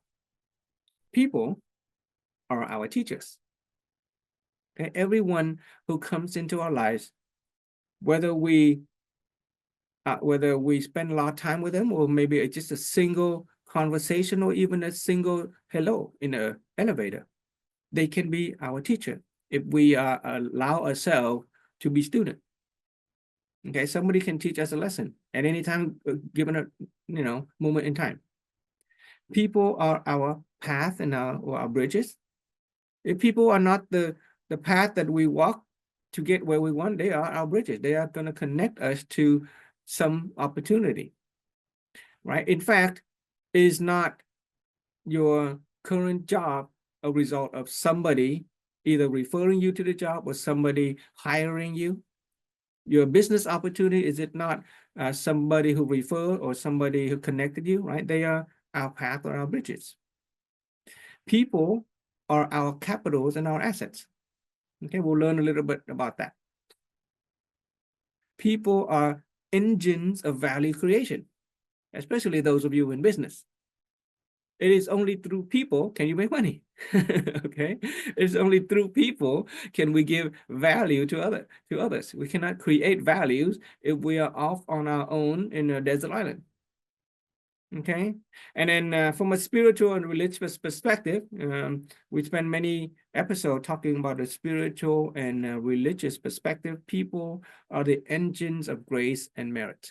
Okay, if we want a better life, we're going to need the energy of good fortune. Okay, grace and merit are considered energy of good fortune. Okay, there are people who seem to attract positivity into their life. They attract good opportunity, they attract money, they attract good health, good friends. We call those people fortunate, right? The word fortune, fortunate, to be fortunate, to have good fortune. That is a type of, ethical and spiritual energy. People are engines of grace and merit. The only way you can accumulate positivity in terms of those energy is through people. When we perform acts of kindness to other people, we accumulate positivity into our lives, and our lives will get better. If we perform bad deed, evil deed, cause other people to suffering, we accumulate negativity. We are going to attract bad fortune sooner or later. Okay, there's a several episode discussion about that. You can go back. So these are some general ideas that hopefully will expand our understanding about people. Okay, people are our teachers, our path and bridges, our capitals and assets, our engines of value creation, and our engines of grace and merit. And so we talked about last week, we talked about 9 types of people to recognize, how to treat, how to attract, and how to become. Okay, we quickly list out 9 and then we go into detail. People who we call the wise, just wise people. There could be wise people in any areas of life. They could be wise people in when it comes to health. They could be wise people when it comes to relationship. There are wise people when it comes to financial. We define the wise as the people who point the way. Okay, they point the way. They help us. They show us the right way to go about. Okay, we have the benefactors. Right, that's what it said. The benefactor, people who give us some kind of benefit. They help us. Okay, the benefactors. We're gonna be keeping an eye out for these people. Okay, and when we learn to recognize who they are, we can learn how to treat them, how to attract them, and how to become them. Okay, and our relationship with other people will improve, and thereby our life outcome will improve as well. There is the value connector. I'll talk about the value connector today. Okay, that's self-explanatory. There's people who connect us to things of value. Okay, there are the kind of people who are called the spirit of fortune. That's my favorite one. Okay, they're like the lucky charm. Spirit of fortune are the lucky charm. Okay, there are people who seemingly don't do anything directly to help us, but their presence will actually, help us multiply what we want. Okay, there are the talent assets. We'll make a distinction between talent assets and human resources. Okay, these are the people who carry certain burden, who takes up a certain responsibilities in our lives. They're the masters, the mentors, the experts, and the sages. Okay, these are sort of like the teacher type of people that improve our knowledge, expand our wisdom, and help us grow. Okay, the master will guide us, the mentor gives us moral principle, the expert gives us ways of thinking, the sages opens our mind and save us from suffering. Okay, you can immediately kind of say, oh, who are the kind of people who open my mind and save me from suffering? Okay, and so last week, just real quick, the wise. Okay, the wise are the people who point the way. Okay, they give us a perspective, a lesson, or an understanding. Okay, the wise are the people who give us certain perspective or lessons or understanding. It could be in the areas of health. It could be in the area of relationship. It could be in the areas of finance. But their perspective, their lesson, their understanding help us expand our awareness such that we can rise above life's problem. Okay? Wise people, those that we consider the wise, they don't fix our problem. That's for the expert. We'll talk about the expert later. Expert are the people who come and fix your problem. Doctors are expert in health. When I have a problem with my health, I go to the doctor. They'll fix my health, but they don't necessarily have the time to help me and give me a kind of perspective and lesson and understanding that help me rise above the problems of health. Okay, the wise are the people who points the way, who gives us a perspective, a lesson, or an understanding that helps our awareness, our inner awareness expand so that we can stand above life's problem. Okay, and so how do we, that's that's to recognize, right? To recognize, okay, who are the people in my life who help me see things in a new way, new perspective, who gives me a lesson that I no longer have to deal with a problem because I realize that's not a problem anymore, who give me totally understanding. Is that kind of refreshing? Instead of being mired in problem, instead of fixing problem, somebody can give you a perspective that you rise above the problem. It's not a problem anymore. It will be wise to have these people in your life. Okay, in the Bible, God asked Solomon, King Solomon, what do you want? You can have anything you want. And King Solomon said, I only want wisdom. And because he asked for wisdom, he's able to have everything. Okay, all the riches of that life could offer. Okay, so that is how to recognize the wise. Okay, wise people. Wise people are not necessarily people who have a lot of life experience, not necessarily people who have a lot of pain and suffering. Yes, people who, usually we associate wise people with old and, wizened old people. Those people have a lot of life experience. But there are also a lot of old people who suffer and blaming and resentful about life. Yeah, right. So age does not determine wisdom.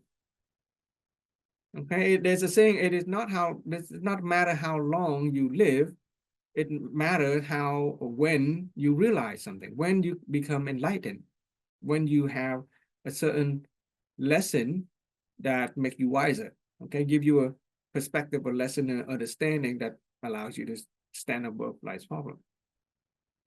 Okay, and how do we treat the wise when we meet them? Okay, first of all, we acknowledge their blessing, meaning their knowledge. Usually wise people give you knowledge. Okay, they don't give you money. That's like the benefactor.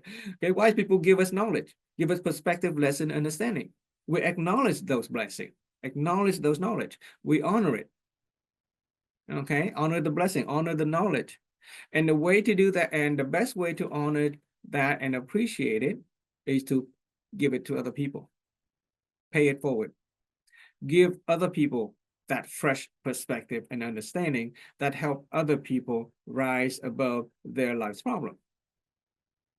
Okay, you don't have to worry about paying back the wise in any kind of material form. Somebody give you an advice that changes your life, don't necessarily have to pay them back in materialistic form. In fact, people who consider themselves the wise, they may be offended if you try to give them gifts. Our master, the founder of this philosophy, if you try to give the material gift, he's not going to like it. Okay. Okay. The wise people, what they want is for you to open your mind to rise above your problem. Okay. And you do that by paying it forward. Teach other people. Okay.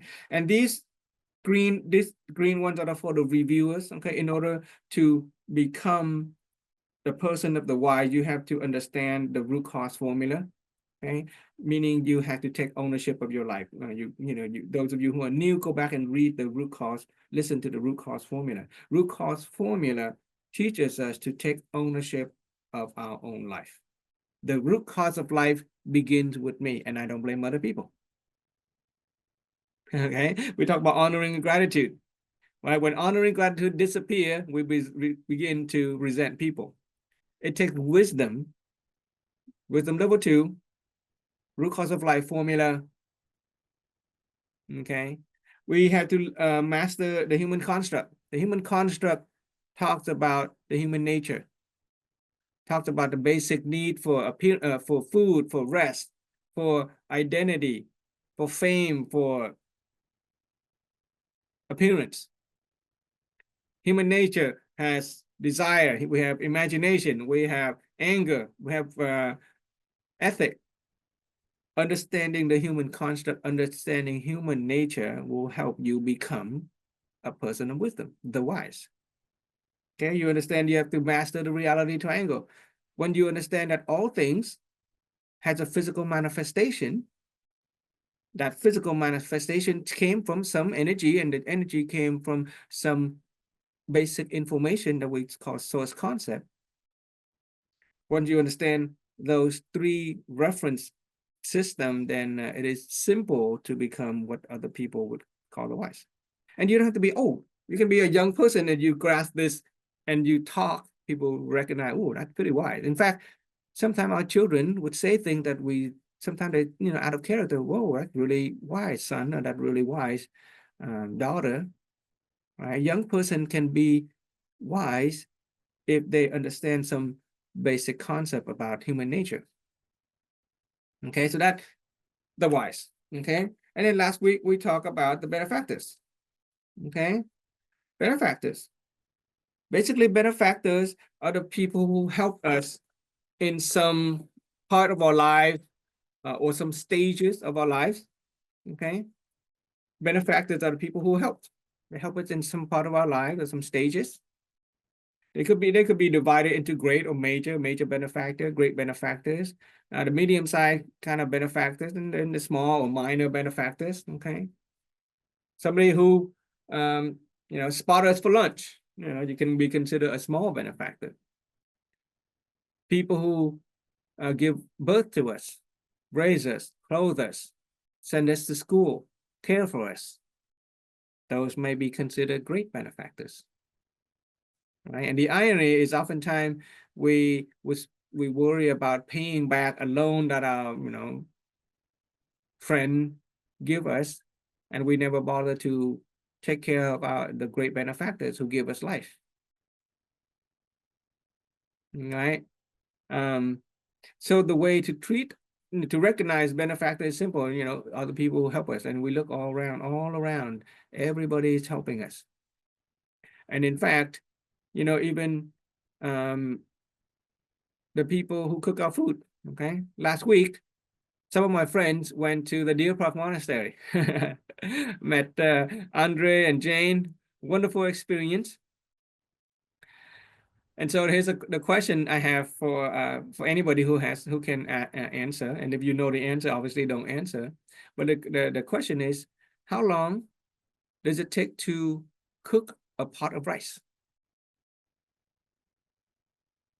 Does anybody want to give a try? Andre or Ron or Ji Lam? Yeah, Al? I don't know if this is supposed to be a wise answer, so I'll just Yeah, go no, with just the. give us your wise answer. Yeah, no. I'm saying I don't know the wise answer to that. If there's like a fun way to say it, but I would say, are you talking about the time here? You're probably don't talking about time. Exactly. Yeah. Yeah. So Al says 30 minutes, and Andre, why don't you give the good answer? Give the wise answer. Or well, that's what I'm saying. I don't know exactly. Let me think about that. Okay. Since we're on the topic of honoring gratitude or acknowledgement and appreciation, use that concept and answer the question: how long does it take to cook a pot of rice? I guess until you, how long it takes depends on how you want it to be, right? Like, it's up to each person, right, to decide if the rice is cooked or not. Is that something like that, or? Okay, let's make it simple. Okay. Okay. The answer is 6 months. Okay. Okay. It takes 6 months to cook a pot of rice. I see. Okay. Yeah. Because Because in order it has for to. in order for that rice to end up in that pot, Sure. somebody had to plant the seed. Got it. Somebody Okay. had to till the ground. Yeah. Somebody has to fertilize the stalk. Somebody has to water the field. Somebody has to harvest the grain. Somebody have to process the grain. Somebody has to transport the grain. Somebody has to package it. Somebody has to put it on the shelf. Somebody has to sell it to us. And so when you eat a pot of rice or when you cook a pot of rice, you realize that it's not ourselves who cook the rice and it takes 30 minutes. There's a chain of causality of people that Absolutely. Yeah. spreads out.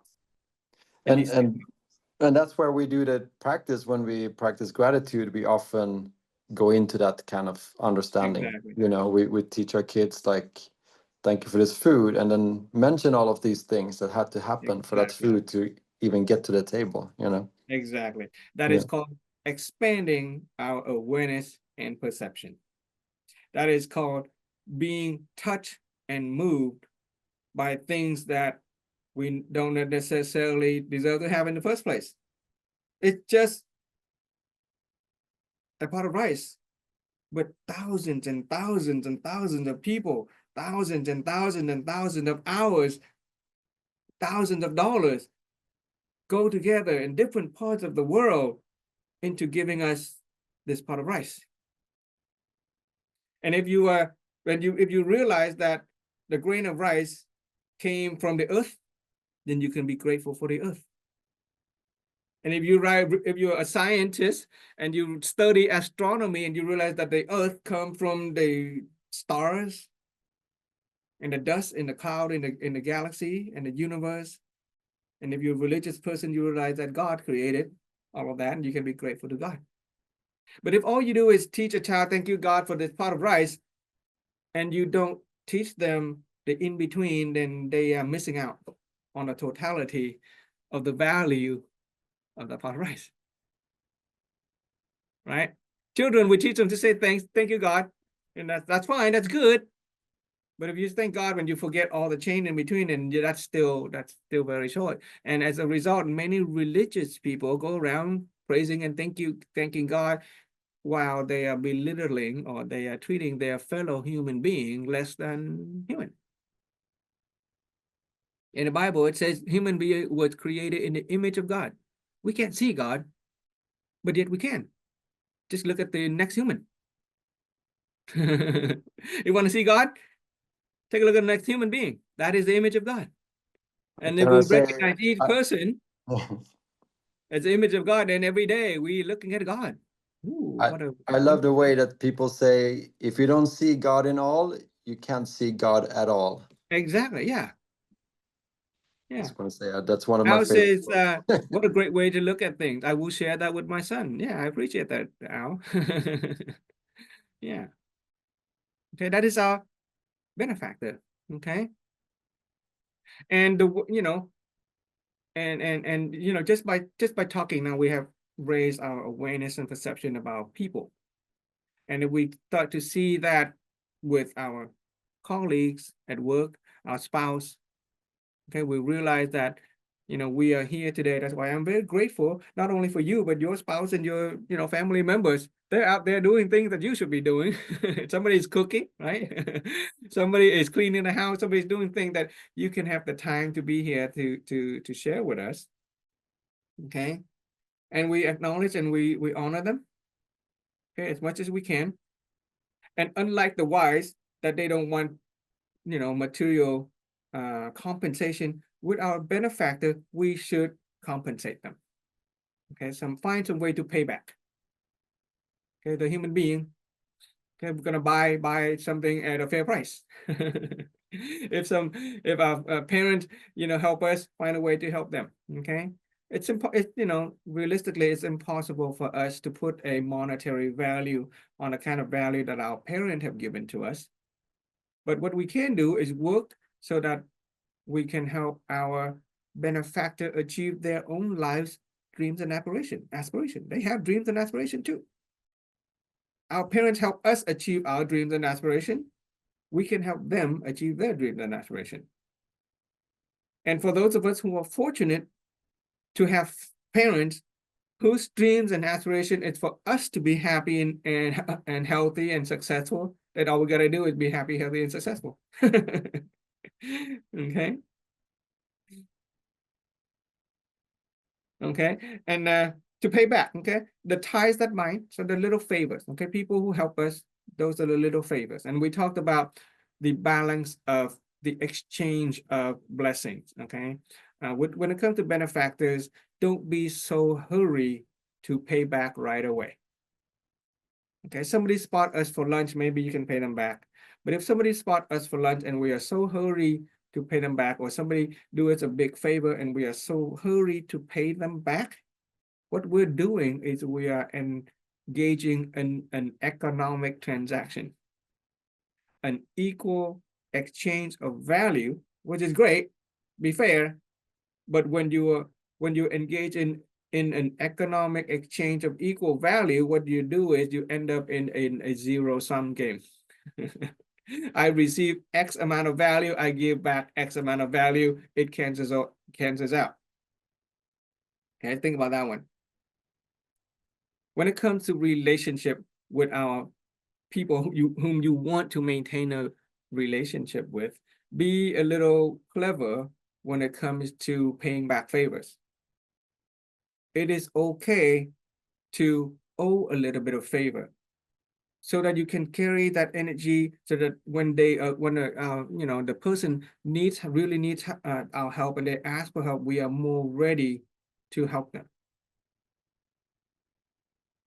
Okay, and at the same time, when other people owe us something, when other people, yeah, when we do a favor, okay, to a family member or a friend, don't be so quick to expect a compensation back, because that will actually cancel out the transaction. It's a fair and square. I don't owe you anymore, you don't owe anymore, therefore we have no relationship. So it is a little ties that bound, okay, that bind. It's okay to owe a little bit, so you carry that little debt that you can save late for later, that you can pay back, or that other person can pay back later. Do you get to that point, the ties that bind, the little favors? Okay, so you know, when our brothers and sisters treat us for lunch, don't be so quick to treat them for lunch again. Just kind of okay to owe them that favor. And after a while, if they really need something, it is easy to, it is more simple to lend them a hand. Okay, that's how we maintain relationship. It is the little favors owed. You pat my back, I pat your back later, but not so fast. Unless it's a big, huge debt, then yeah, you want to be fair. You don't want to be a burden to them and then, you know, not pay back. But you know, keep a little bit of debt on either side, you know, a little unbalanced, so that when they need you, you can help them.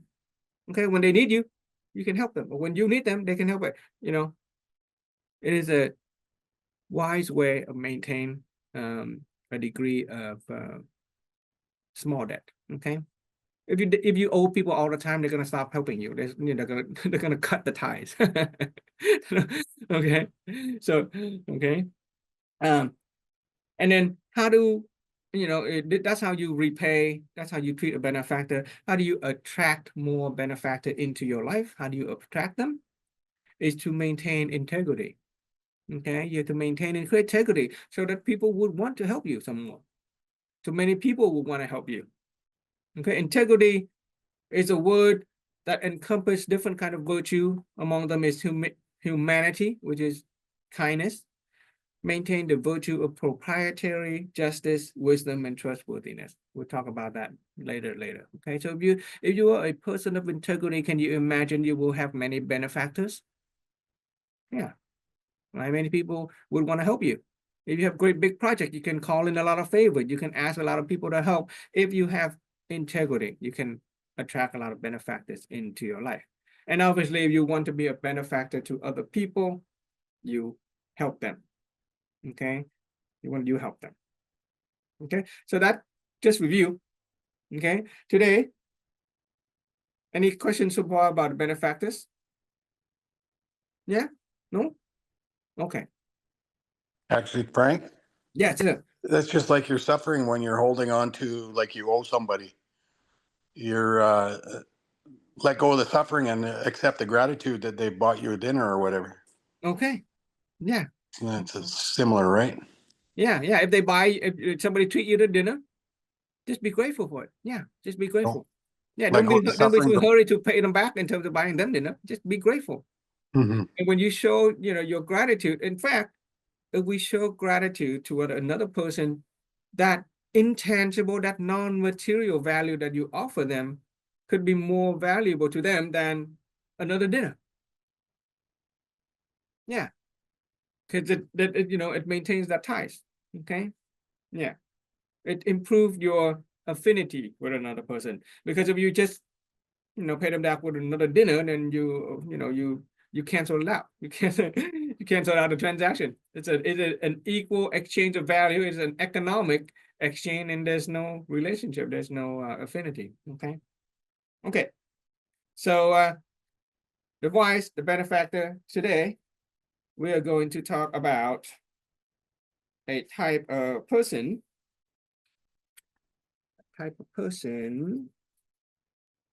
Called. Let's get rid of this. Oh my.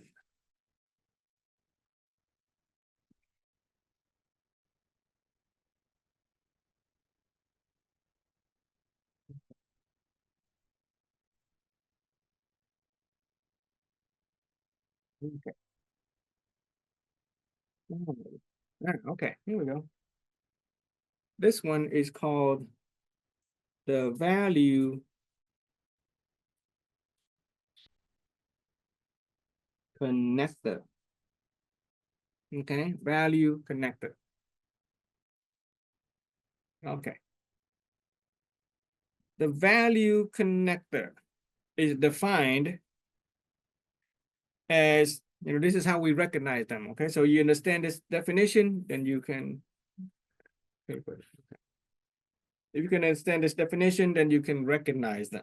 Okay, a value connector is a person who plays a central role in their social relationship.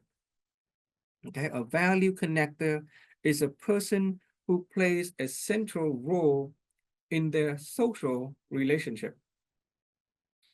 Okay, it is a person who possesses a reputable and high quality social network. Okay, it is a person who possesses a reputable and high quality social network. Okay, so I'll say the two again. The value connector is a person who plays a central role in their social relationship. It is a person who possesses a reputable and high quality social network. Next one is a person whose words carry weight. It's a person whose words carry weight.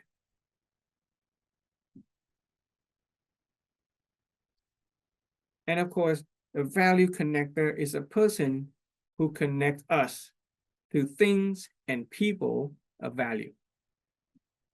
Okay, a value connector is a person who connects us to things and people of value.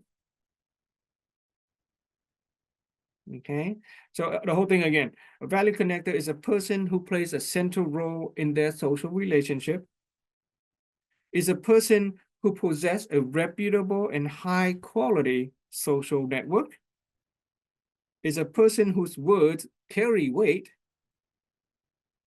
and is a person who connects us to people and things of value. Okay, so I'm going to write down some of those keywords. Okay, a value connector is a person who plays a central role. Okay, and they have quality social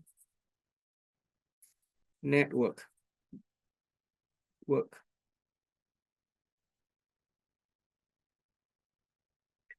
Okay, that one is important. Whose words carry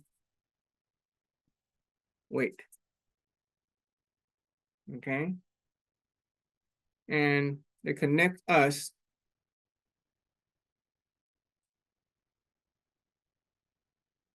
to people and things of value. Okay, value connector, the person who plays a central role in their social network. They have a lot of connection. They have a lot of people in their relationship. Quality relationship, relationship of trust, dependability, reputation. Whose words carry weight. When the value connector speaks and refer you or somebody to something, yeah, those, other people believe it. Because what they say and what they refer, whether it's as product or service, it is things of value. Okay. My wife happened to be my value connector. Some very, very amazing things of values. In 2019, when my wife and we took our son to Vietnam, just as visit family, a little vacation. My wife happened to know a friend from her grade school years, way long time friend. And the friend happened to be teaching energy, meditation, and healing. And she connected me all of us together, to this friend who teaches energy, meditation, and healing.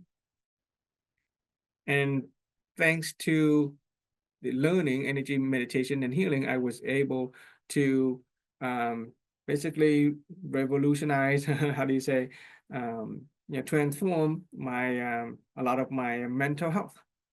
Okay? Historically, I was a person diagnosed with major depressive disorder, depression.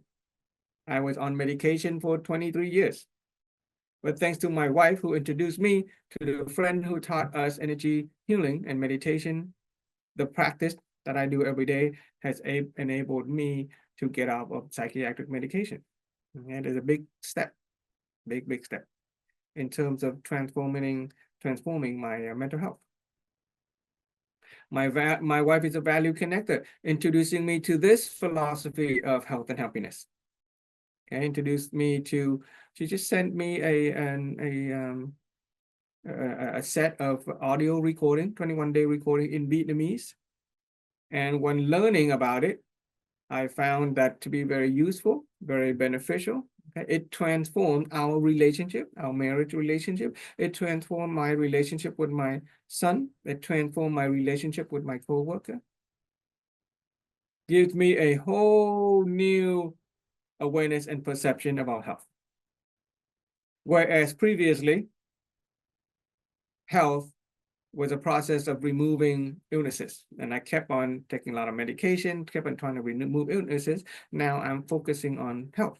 Okay, the World Health Organization defined health as a state of complete mental, physical, and social well-being, and not merely the absence of disease or infirmity. Okay, it is the second part that's important. Not merely the absence of disease or infirmity. In other words, if you keep on trying to remove the illnesses, fine, you get over the illnesses, but the illness would come back if we do not work on health. We do not achieve state of health. And so my wife has introduced me to the kind of philosophy that will enable me to apply the principle of light to my health. Okay, and I'm slowly overcoming a lot of health challenges. I have a value connector when it comes to technology, computers, cell phone, things like that. When I bought the laptop to do this Zoom session, I don't know much about computer. I used to be in the computer field. I used to be a tech support, but after many years, I kind of gave up and then didn't follow, and I didn't know where to start. I would call up my cousin. My cousin works for the computer tech support division of Jet Propulsion Laboratory of NASA. He knows a lot about computer. I don't, but I trust my cousin as a value connector because his words carry weight when it comes to technology and computer. All right. So this is a practice. Kind of take a look. See if you can make up a list. Who in your life would you consider a person who is a value connector? We have a lot of those. But if we don't recognize them, then they might pass right by. And so we miss out on that relationship. We miss out on that affinity.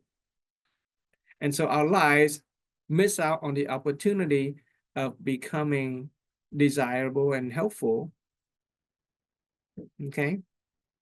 Value connector is a person who plays a central role in their relationship. They have quality and dependable social network. Their words carry weight. They connect us to things of value. Different than person who just refer you something. A friend say, "Oh yeah, I tried this thing," and just you give it a try. No, a value connector is someone who already experienced, and basically they went through the process of quality control for you. If a person already went through the process of quality controlling a product, they've used the product and they know that it works for them, you can trust them, right? My cousin already went through many different computers. He knows which computer is good. I don't need to do it on research on my own. I just, okay, he told me to get this brand, I'll get this brand, boom.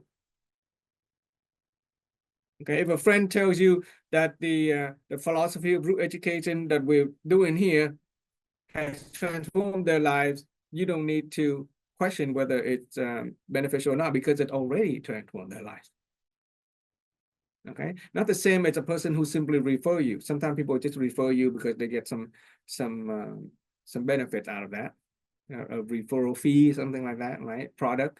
A person of value is a person that you can trust, that their words carry weight. Okay, so now that we recognize, that's how we recognize a person of value, or value connector. Okay, they have a lot of network, good network, quality network. Their words carry weight. Obviously, the people of integrity. Okay, you trust them, and what they say, has meanings and value, and they will connect you to the value. How do we treat them? Okay, this is important. How do we treat them?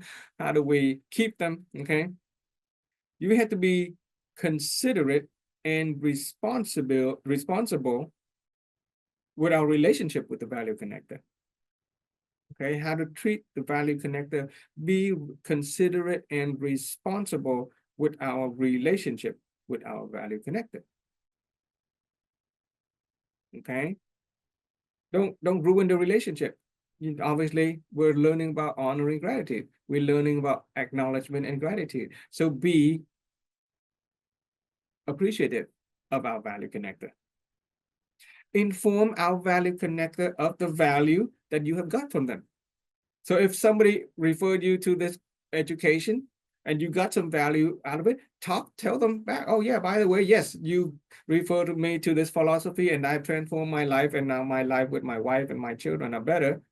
Yeah, that's one way that you can express your gratitude to the people who have introduced you to this education. Okay, so they reinforces the value that they are giving to other people. Okay, maintain that relationship. If a friend give you a product and you use it and it's great, you should tell them. Don't forget about them, tell them. Okay. Next one, how do you treat a value connector? You promote the image and the value of the value connector. You promote the image and the value of the value connector. In other words, you refer them to other people.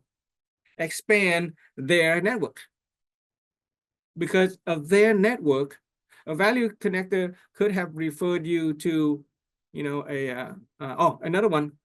My mother is a value connector when it comes to my air conditioning and the heating system.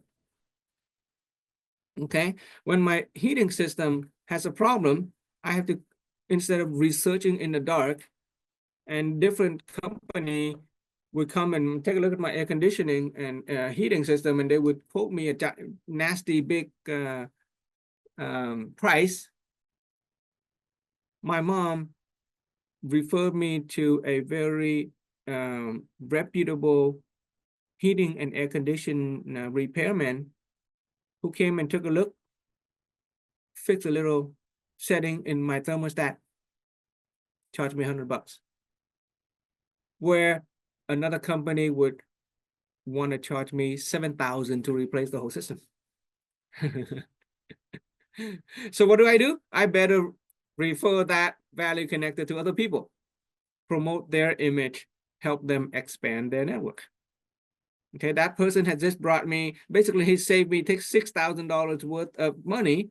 I don't have to replace my air conditioning. There's nothing wrong with it. It's just a little setting in my thermostat. Okay, he's a person of integrity. He knows what he's doing, and he gave me his value. My mother, so I have to honor my mother. Okay, I have to be grateful to my mother for referring me to this valuable air conditioning repairman. And if I have anything of value, I better refer them to my mom. Okay, so my mother is a value connector. My wife is a value connector. Okay. So how do the way we treat them is to be responsible with that relationship. We maintain that relationship. We honor them. We promote their image, basically help them connect more people. Okay, help them expand their social network. Okay, because they're gonna refer more people. And importantly, you lend your relationship to we lend your relationship with that value connect to other people. Okay, just don't keep them for yourself. Okay. Because that person has a whole network of other people. You know, let's say you have, let's say you have a person who is, let's say you have a person who is great, a doctor who is great with heart surgery. Okay, you happen to have a doctor who great with heart surgery. He knows many other surgeons, but you don't have any need for heart surgery. It's okay to refer that heart surgeon to your friend who needs it. Okay, don't keep the value connected to yourself. Lend that relationship to another person. Just because we don't need their service doesn't mean that other people don't need their service. Okay, you make that relationship available. You are now connecting the value connector. Okay, so basically we have touched upon how to treat and then how to attract value connector. Okay, to attract value connector, you develop the habit of making social connection. Okay, you develop the habit of connecting people. Just refer to people, and whenever somebody have a need, think about all the people in your network. Okay, your friend, your family, your coworker who has a need, then you connect them. That is how you connect the value connector, because the value connector is gonna see, oh man, this person likes to connect, and so they're gonna connect with you. They're gonna become your friend, and you pretty soon you have a network of value connectors, and everybody you meet is at value. Suddenly our lives just gone better. You see how we can totally transform our affinity with other people simply by shifting our perspective and raising our awareness about people. Okay, and obviously you want to be matching your desire with the desire of the value connector. Okay, if my cousin is interested in computer and I'm not interested in computer, then I'm not going to be able to attract him as a value connector. So if you find anybody who have matching desire, make connection with them, refer them to other people of similar desire. Okay, that's how you attract other people into your network. Okay, that's how you attract value connector. The next part is a little advanced. How to become a value connector. We already touched upon, to become a value connector, you want to recognize other people's desire and match your desire with them. Okay, that's and then get into the habit of referring people. Okay, connecting people. One way to do that. But on a higher level, we should come to understand the when it comes to source concept and reference system, that we need to master, understand the concept of think tank. Okay, so this is high level organizational kind of thing. Understand the concept of think tank. Think tank is a group of people of exceptional wisdom and intelligence who possess similar mindset and shares common goals for action. Okay, so if any of you are big thinker, you want to create a network of think tank people of exceptional wisdom and intelligence, okay, who possess similar mindset and share common goals for action. People who think like you, okay, same awareness and perception like you, and who are willing to work towards the same goal.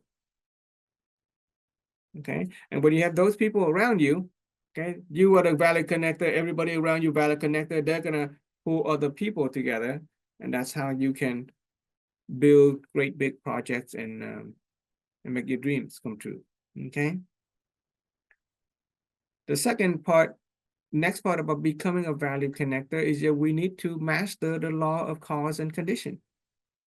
Good cause plus favorable condition, or good inner seed, meaning inner seed has to do with our own awareness and perception. And the condition has to do with affinity for other people. And we went through wisdom, right? We went through 3 levels of wisdom. We went through the energy of wisdom, which is serenity, magnanimity, and honor and gratitude. Master honor and gratitude so that we can relate to other people and attract them to you. Okay, remember we said honor and gratitude is an energy that will multiply what we want. If we want other people to be attracted toward ourselves, we want our affinity people to go up and positive, you have to master honor and gratitude. Okay, learn to make disappear the taken for granted. Learn to be touched and moved about people and things. Learn to recognize the significance of people and the usefulness of all things. That's how we raise our affinity with other people. And with the magnanimity, it is an energy of being tolerant, of being accepting of other people. The energy of magnanimity has to do with not blaming other people, okay? Where we don't see people as having fault, or if they have fault, that we don't take it in. Okay, that's an important lesson, level 2 awareness. If we take responsibility, we take ownership of our own life, root cause of life begins with me, and I don't need to blame other people. And when I don't blame other people, then I can be very tolerant and magnanimous toward them. Then your relationship will go up. On the other hand, if we see people having problem, that person's doing this wrong, that person shouldn't do that, then we're constantly judging them and belittling them, then we're hurting our chances to connect with other people. It is difficult to appreciate people when we see them as being different or wrong, as bad, right? But if we take responsibility for our actions, if we recognize that the root cause of life begins with me and we don't need to blame other people, even if people do something that we disagree with, we say, root cause of life begins with me. A wind blows out a candle, oh, root cause of life begins with me. Somebody touches the cup and it falls down on the floor across from the room, root cause of life begins with me. You don't see problem with other people. And if the people do something that you disagree with, it's okay too. You see how powerful that can be? How freeing? When we are no longer entangled or trapped by negativity toward other people. It can be very freeing. And it can allow us to connect with another person as a value connector when we look and we see only the best in other people. Root cause of life formula also gives us, also teaches us that the reality that we experience today is a direct consequence of the mental images that we have in our head. Okay, the mental images that we have in our head is comprises of what we hear, what we see, what we say, and what we know. Okay, what we hear, what we see, what we say, and what we know comprises of the mental images that is in our head. We start by monitoring what we see and what we hear. Okay, you don't need to let negative images and negative ideas take hold of our mind. We can start to filter out the news. Instead of reading news, just read good news. Most of the news is negative. Okay, we can look for good news, and then you monitor what comes in, and then we can take control of what comes out, which is what we say and what we know. Right, what we say is what we think in our head. Even before we open our mouth and say, we are thinking. We can control what we think. If we think positive thoughts about other people, then we will eventually see them as positive, and then we can attract them into our lives. I used to see people have problem. I was very judgmental about other people. And when I started learning this philosophy, I applied the principle of light. Okay, instead of focusing on the darkness that I consider in other people, their faults, I learned to not look at the fault and then look for only that which is good in other people. Most people, it's a mix of good and bad. But once I learned to look for the good in people, I look for everybody as having a potentiality for greatness. And I'm focusing on trying to make a big deal out of that what's good about them. I acknowledge that what they do that is right. Forget what they do wrong. I just acknowledge what they do right. And over time, I realized that I noticed that my affinity with other people has improved. Okay, both with my wife and with my son. So Andre had just given me a yawn, telling me that it's time that we end. Okay, I'm happy that we get a chance to review. Okay, we have some new people. I want to welcome Andre. I hope that you will come back next week. Okay, hope you would spend some time going over some of the previous material. Feel free to text me or call me up if you have any question or sharing.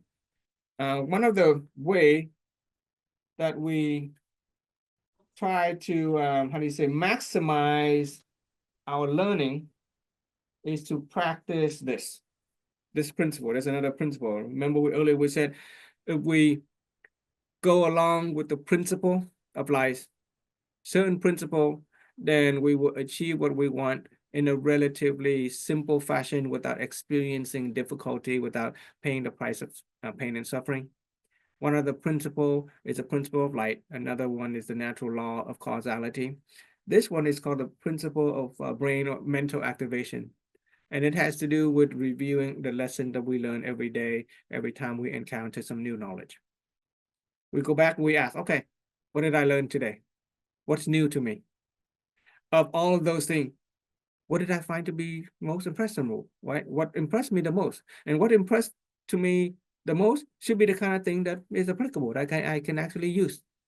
And importantly, if during that interaction did I experience any new realization, any light bulb moment, right? And that is a transformation, right?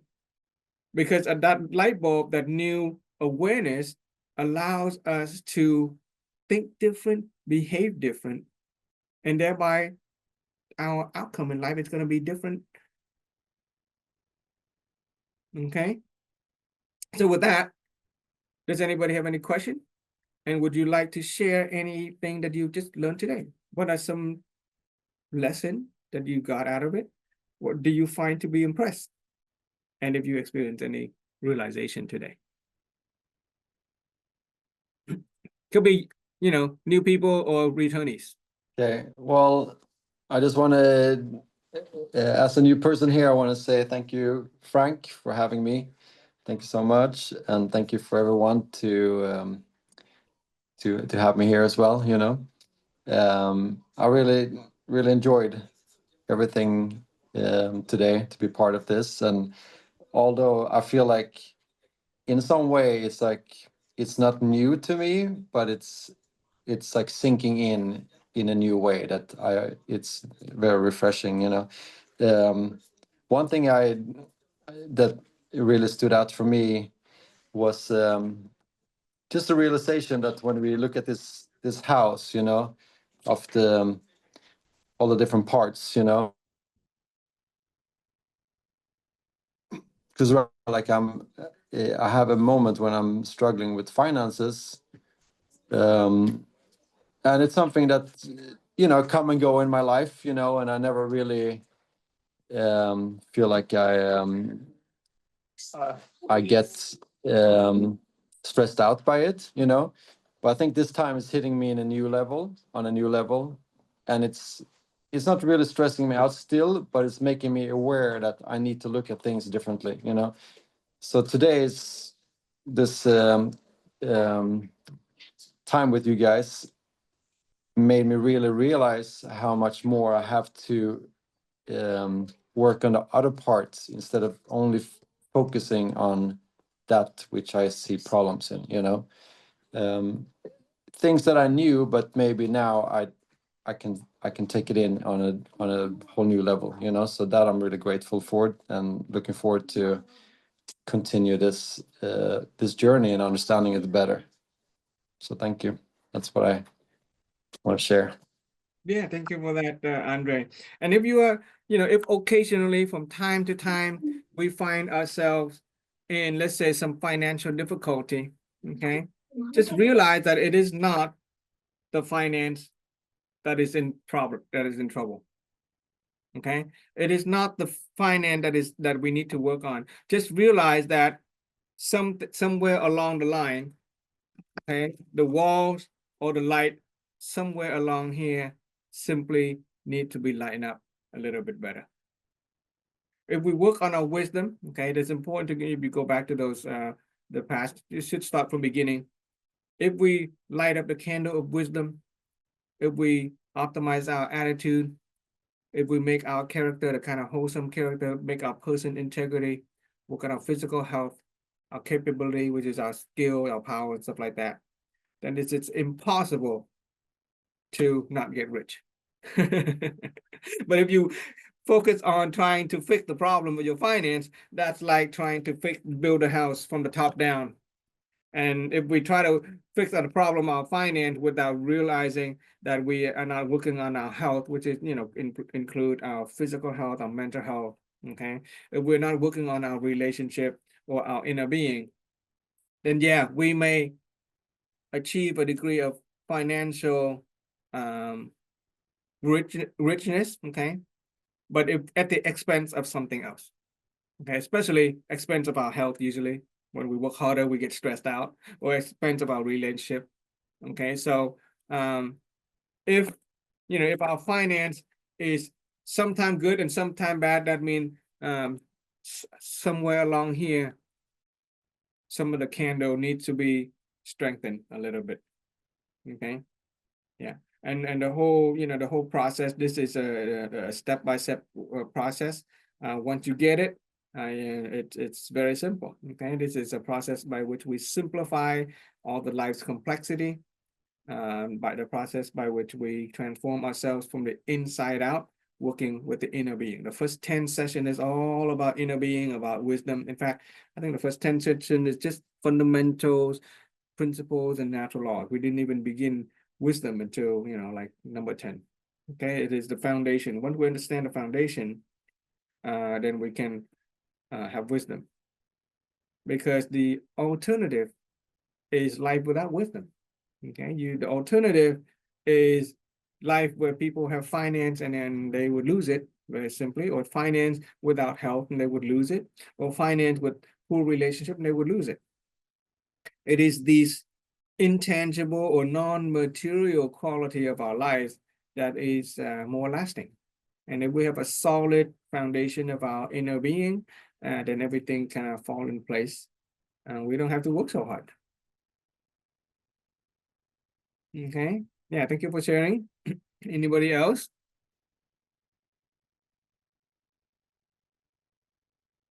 Anything impress you, Al? It's okay to open your Yeah. mic and say something. So Yeah, chị Lâm. yeah, thank you for your sharing today. I can review all the all the lesson you you gave that. But I have a question. I wonder why we talk about the benefactor, and you said that we shouldn't give back all, right? Mm-hmm. Mm-hmm. Why we shouldn't give back Okay. all? Right. Yeah, if Because someone, because of this idea. Okay, so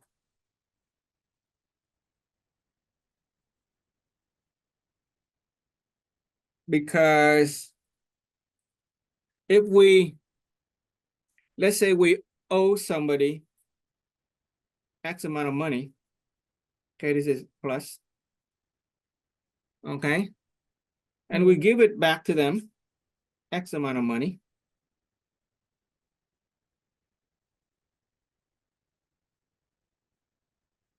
then it is like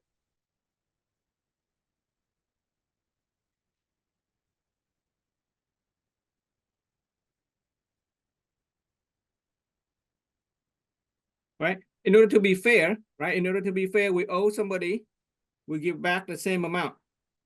Let's say $10. Okay, if we owe somebody $10, we have to give it back so that it's equal to $10, right? This is take equal give. Let's say we take $10 and we give back $10. That's fair, right? It's fair. We agree? Yeah. But that's the same thing as subtracting $10 from each side. And so the sum is 0.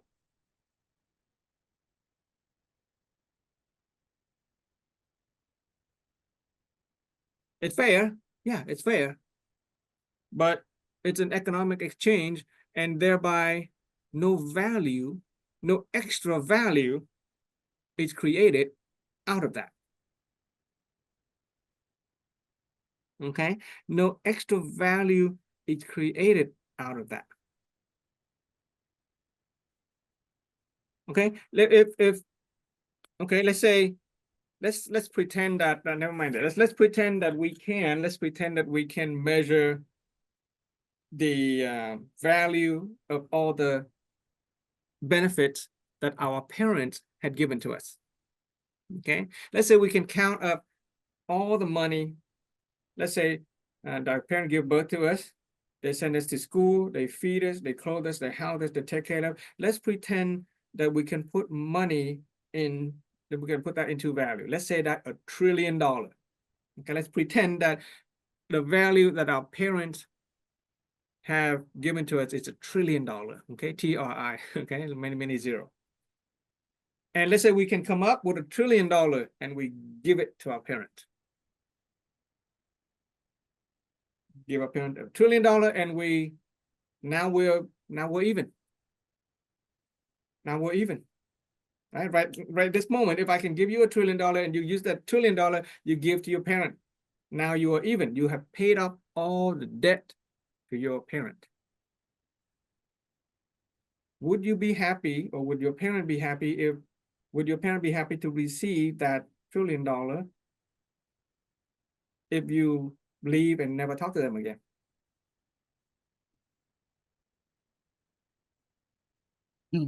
That it means we can't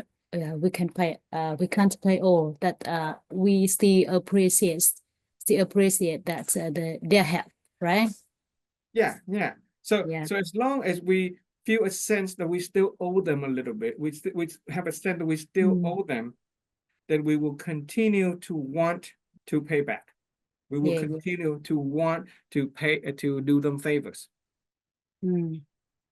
Okay, it's the same as with a friend. Okay, let's say it's a smaller amount of money. Okay, or just something like, let's say a friend will treat us to lunch instead of $1 trillion, just $10. Okay, a friend treat us to lunch and it's worth $10.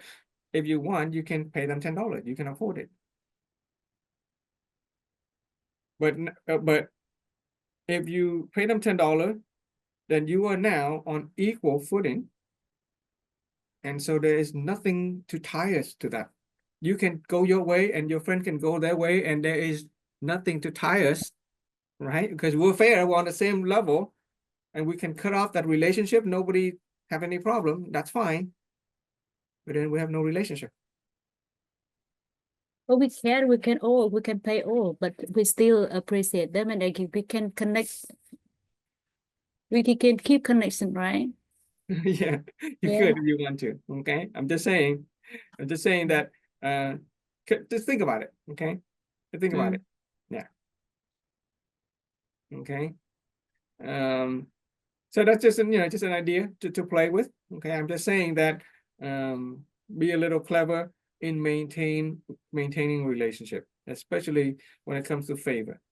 Okay, it is usually relationship that is built on a little bit of debt owed in terms of favor that is kind of deeper.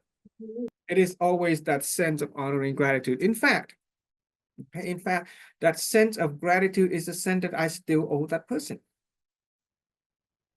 Okay, I still owe, that's the kind of owe that person that I want to pay them back. I want to do them favor, that I want to help them whenever I can. That sort of tie us to that person. Okay. And honor and gratitude is level 1 wisdom, right and wrong. Okay, good or bad, should or should not. And so you can decide how you want to choose. Okay, what do you think is what you should do? What do you think is good things to do? What do you think is the right thing to do? Okay, if we raise our if we raise our energy, our wisdom to level 3, for example, level 3 is detachment and total serenity, then we don't really have any ties with other people. we save level 3 awareness and wisdom for a moment when we need serenity, we need inner peace, and we need clarity. But when it comes to human relation and human affinity, it is level 1 awareness and wisdom that we're talking about. Good or bad, right or wrong, should or should not do. So you can choose, what you think is appropriate, what is good things to do. Okay. I still pay my sister the exact amount of money when she pays for lunch. That's my relationship with my sister.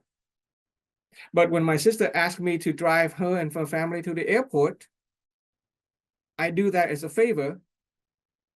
And so now she owes me a favor. I don't ask for any compensation. I just do that. Okay, so now my sister owed me a favor. So we have that tie, the little tie that bind, right? She owed me a little favor. And so in the future, when I need to get a ride to an airport or something, I can simply call up my sister. Hey, can you drive me to the airport? I have no hesitation of asking my sister to drive me. And I have no worry about having to pay her because she owed me. Do you get it? Do you get it? Yeah. It's up to each person, up to each, each some relationship. They would prefer that I pay for you lunch, don't pay me back, but you can pay me, you can buy lunch later. Some people are like that.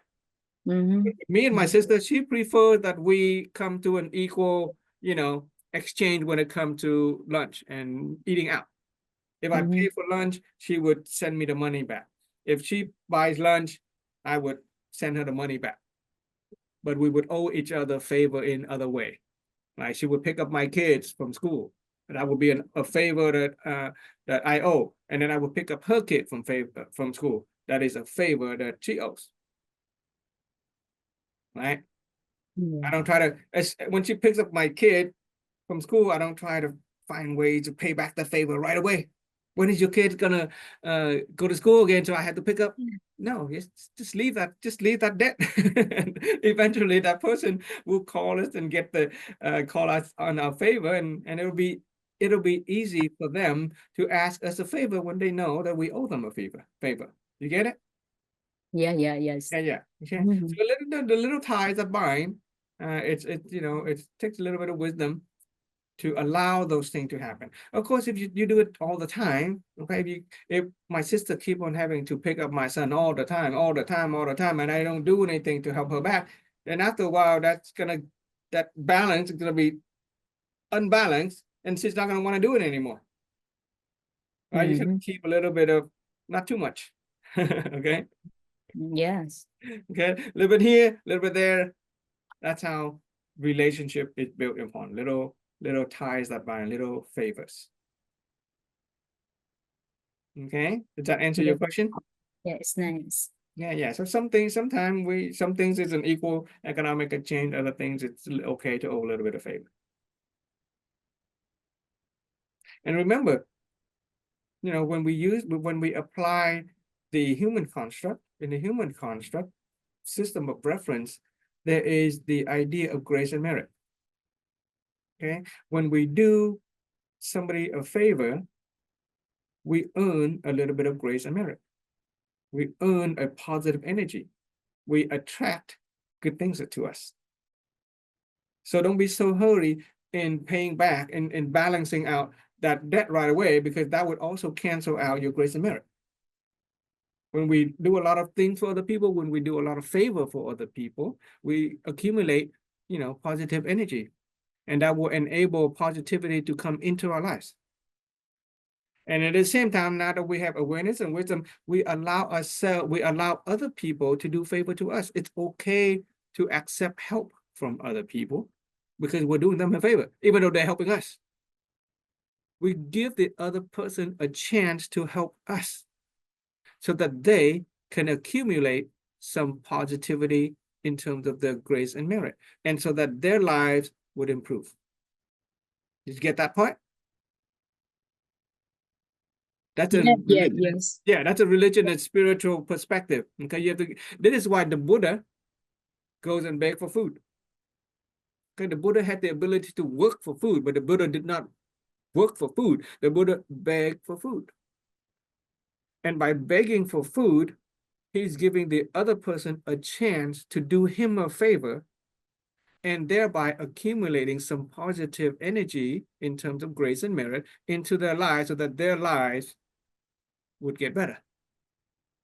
So the Buddha is actually doing them a favor, even though they're doing him a favor. Mm-hmm. Okay, a little bit of wisdom there. Did you get that part, Al? Yeah, I got it. Yeah.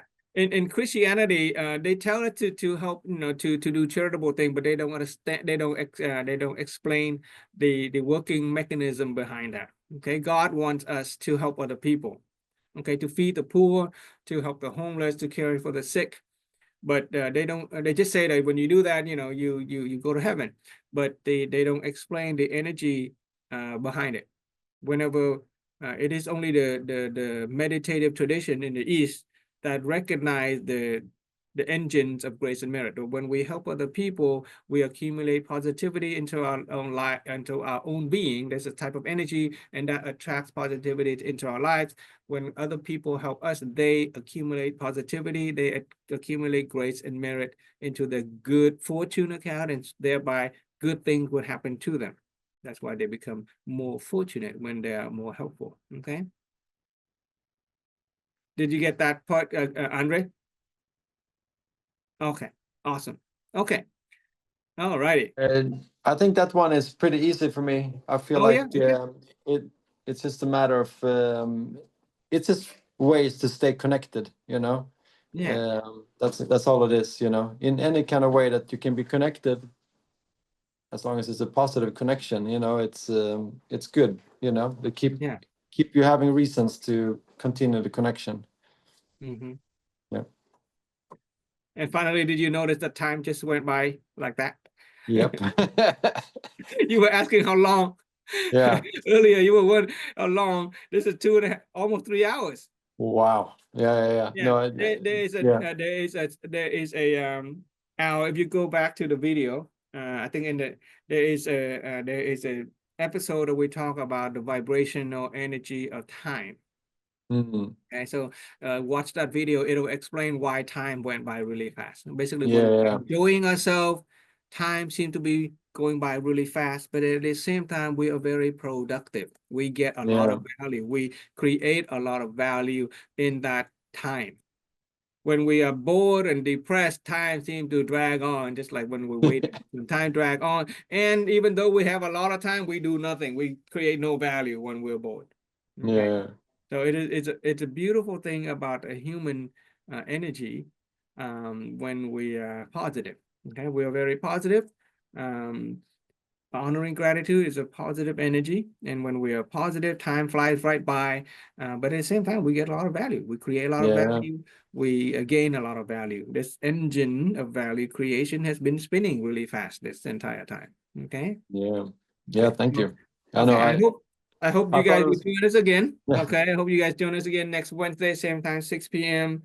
Take your time to review the previous lesson. Thank you, those in Vietnam. Thank you, everyone. Yes, thank you, Frank. Join us early. Okay. I'm honored by your presence. Okay. Bye-bye. Bye. Okay. Bye. Take care. Thank you. Thank you so Invite other much. Thank people. you. Be a value Yeah. connector. Yes. See you next week. Okay. Goodbye, Yeah, be a everybody. value connector. Goodbye. Take care. Bye-bye. Bye.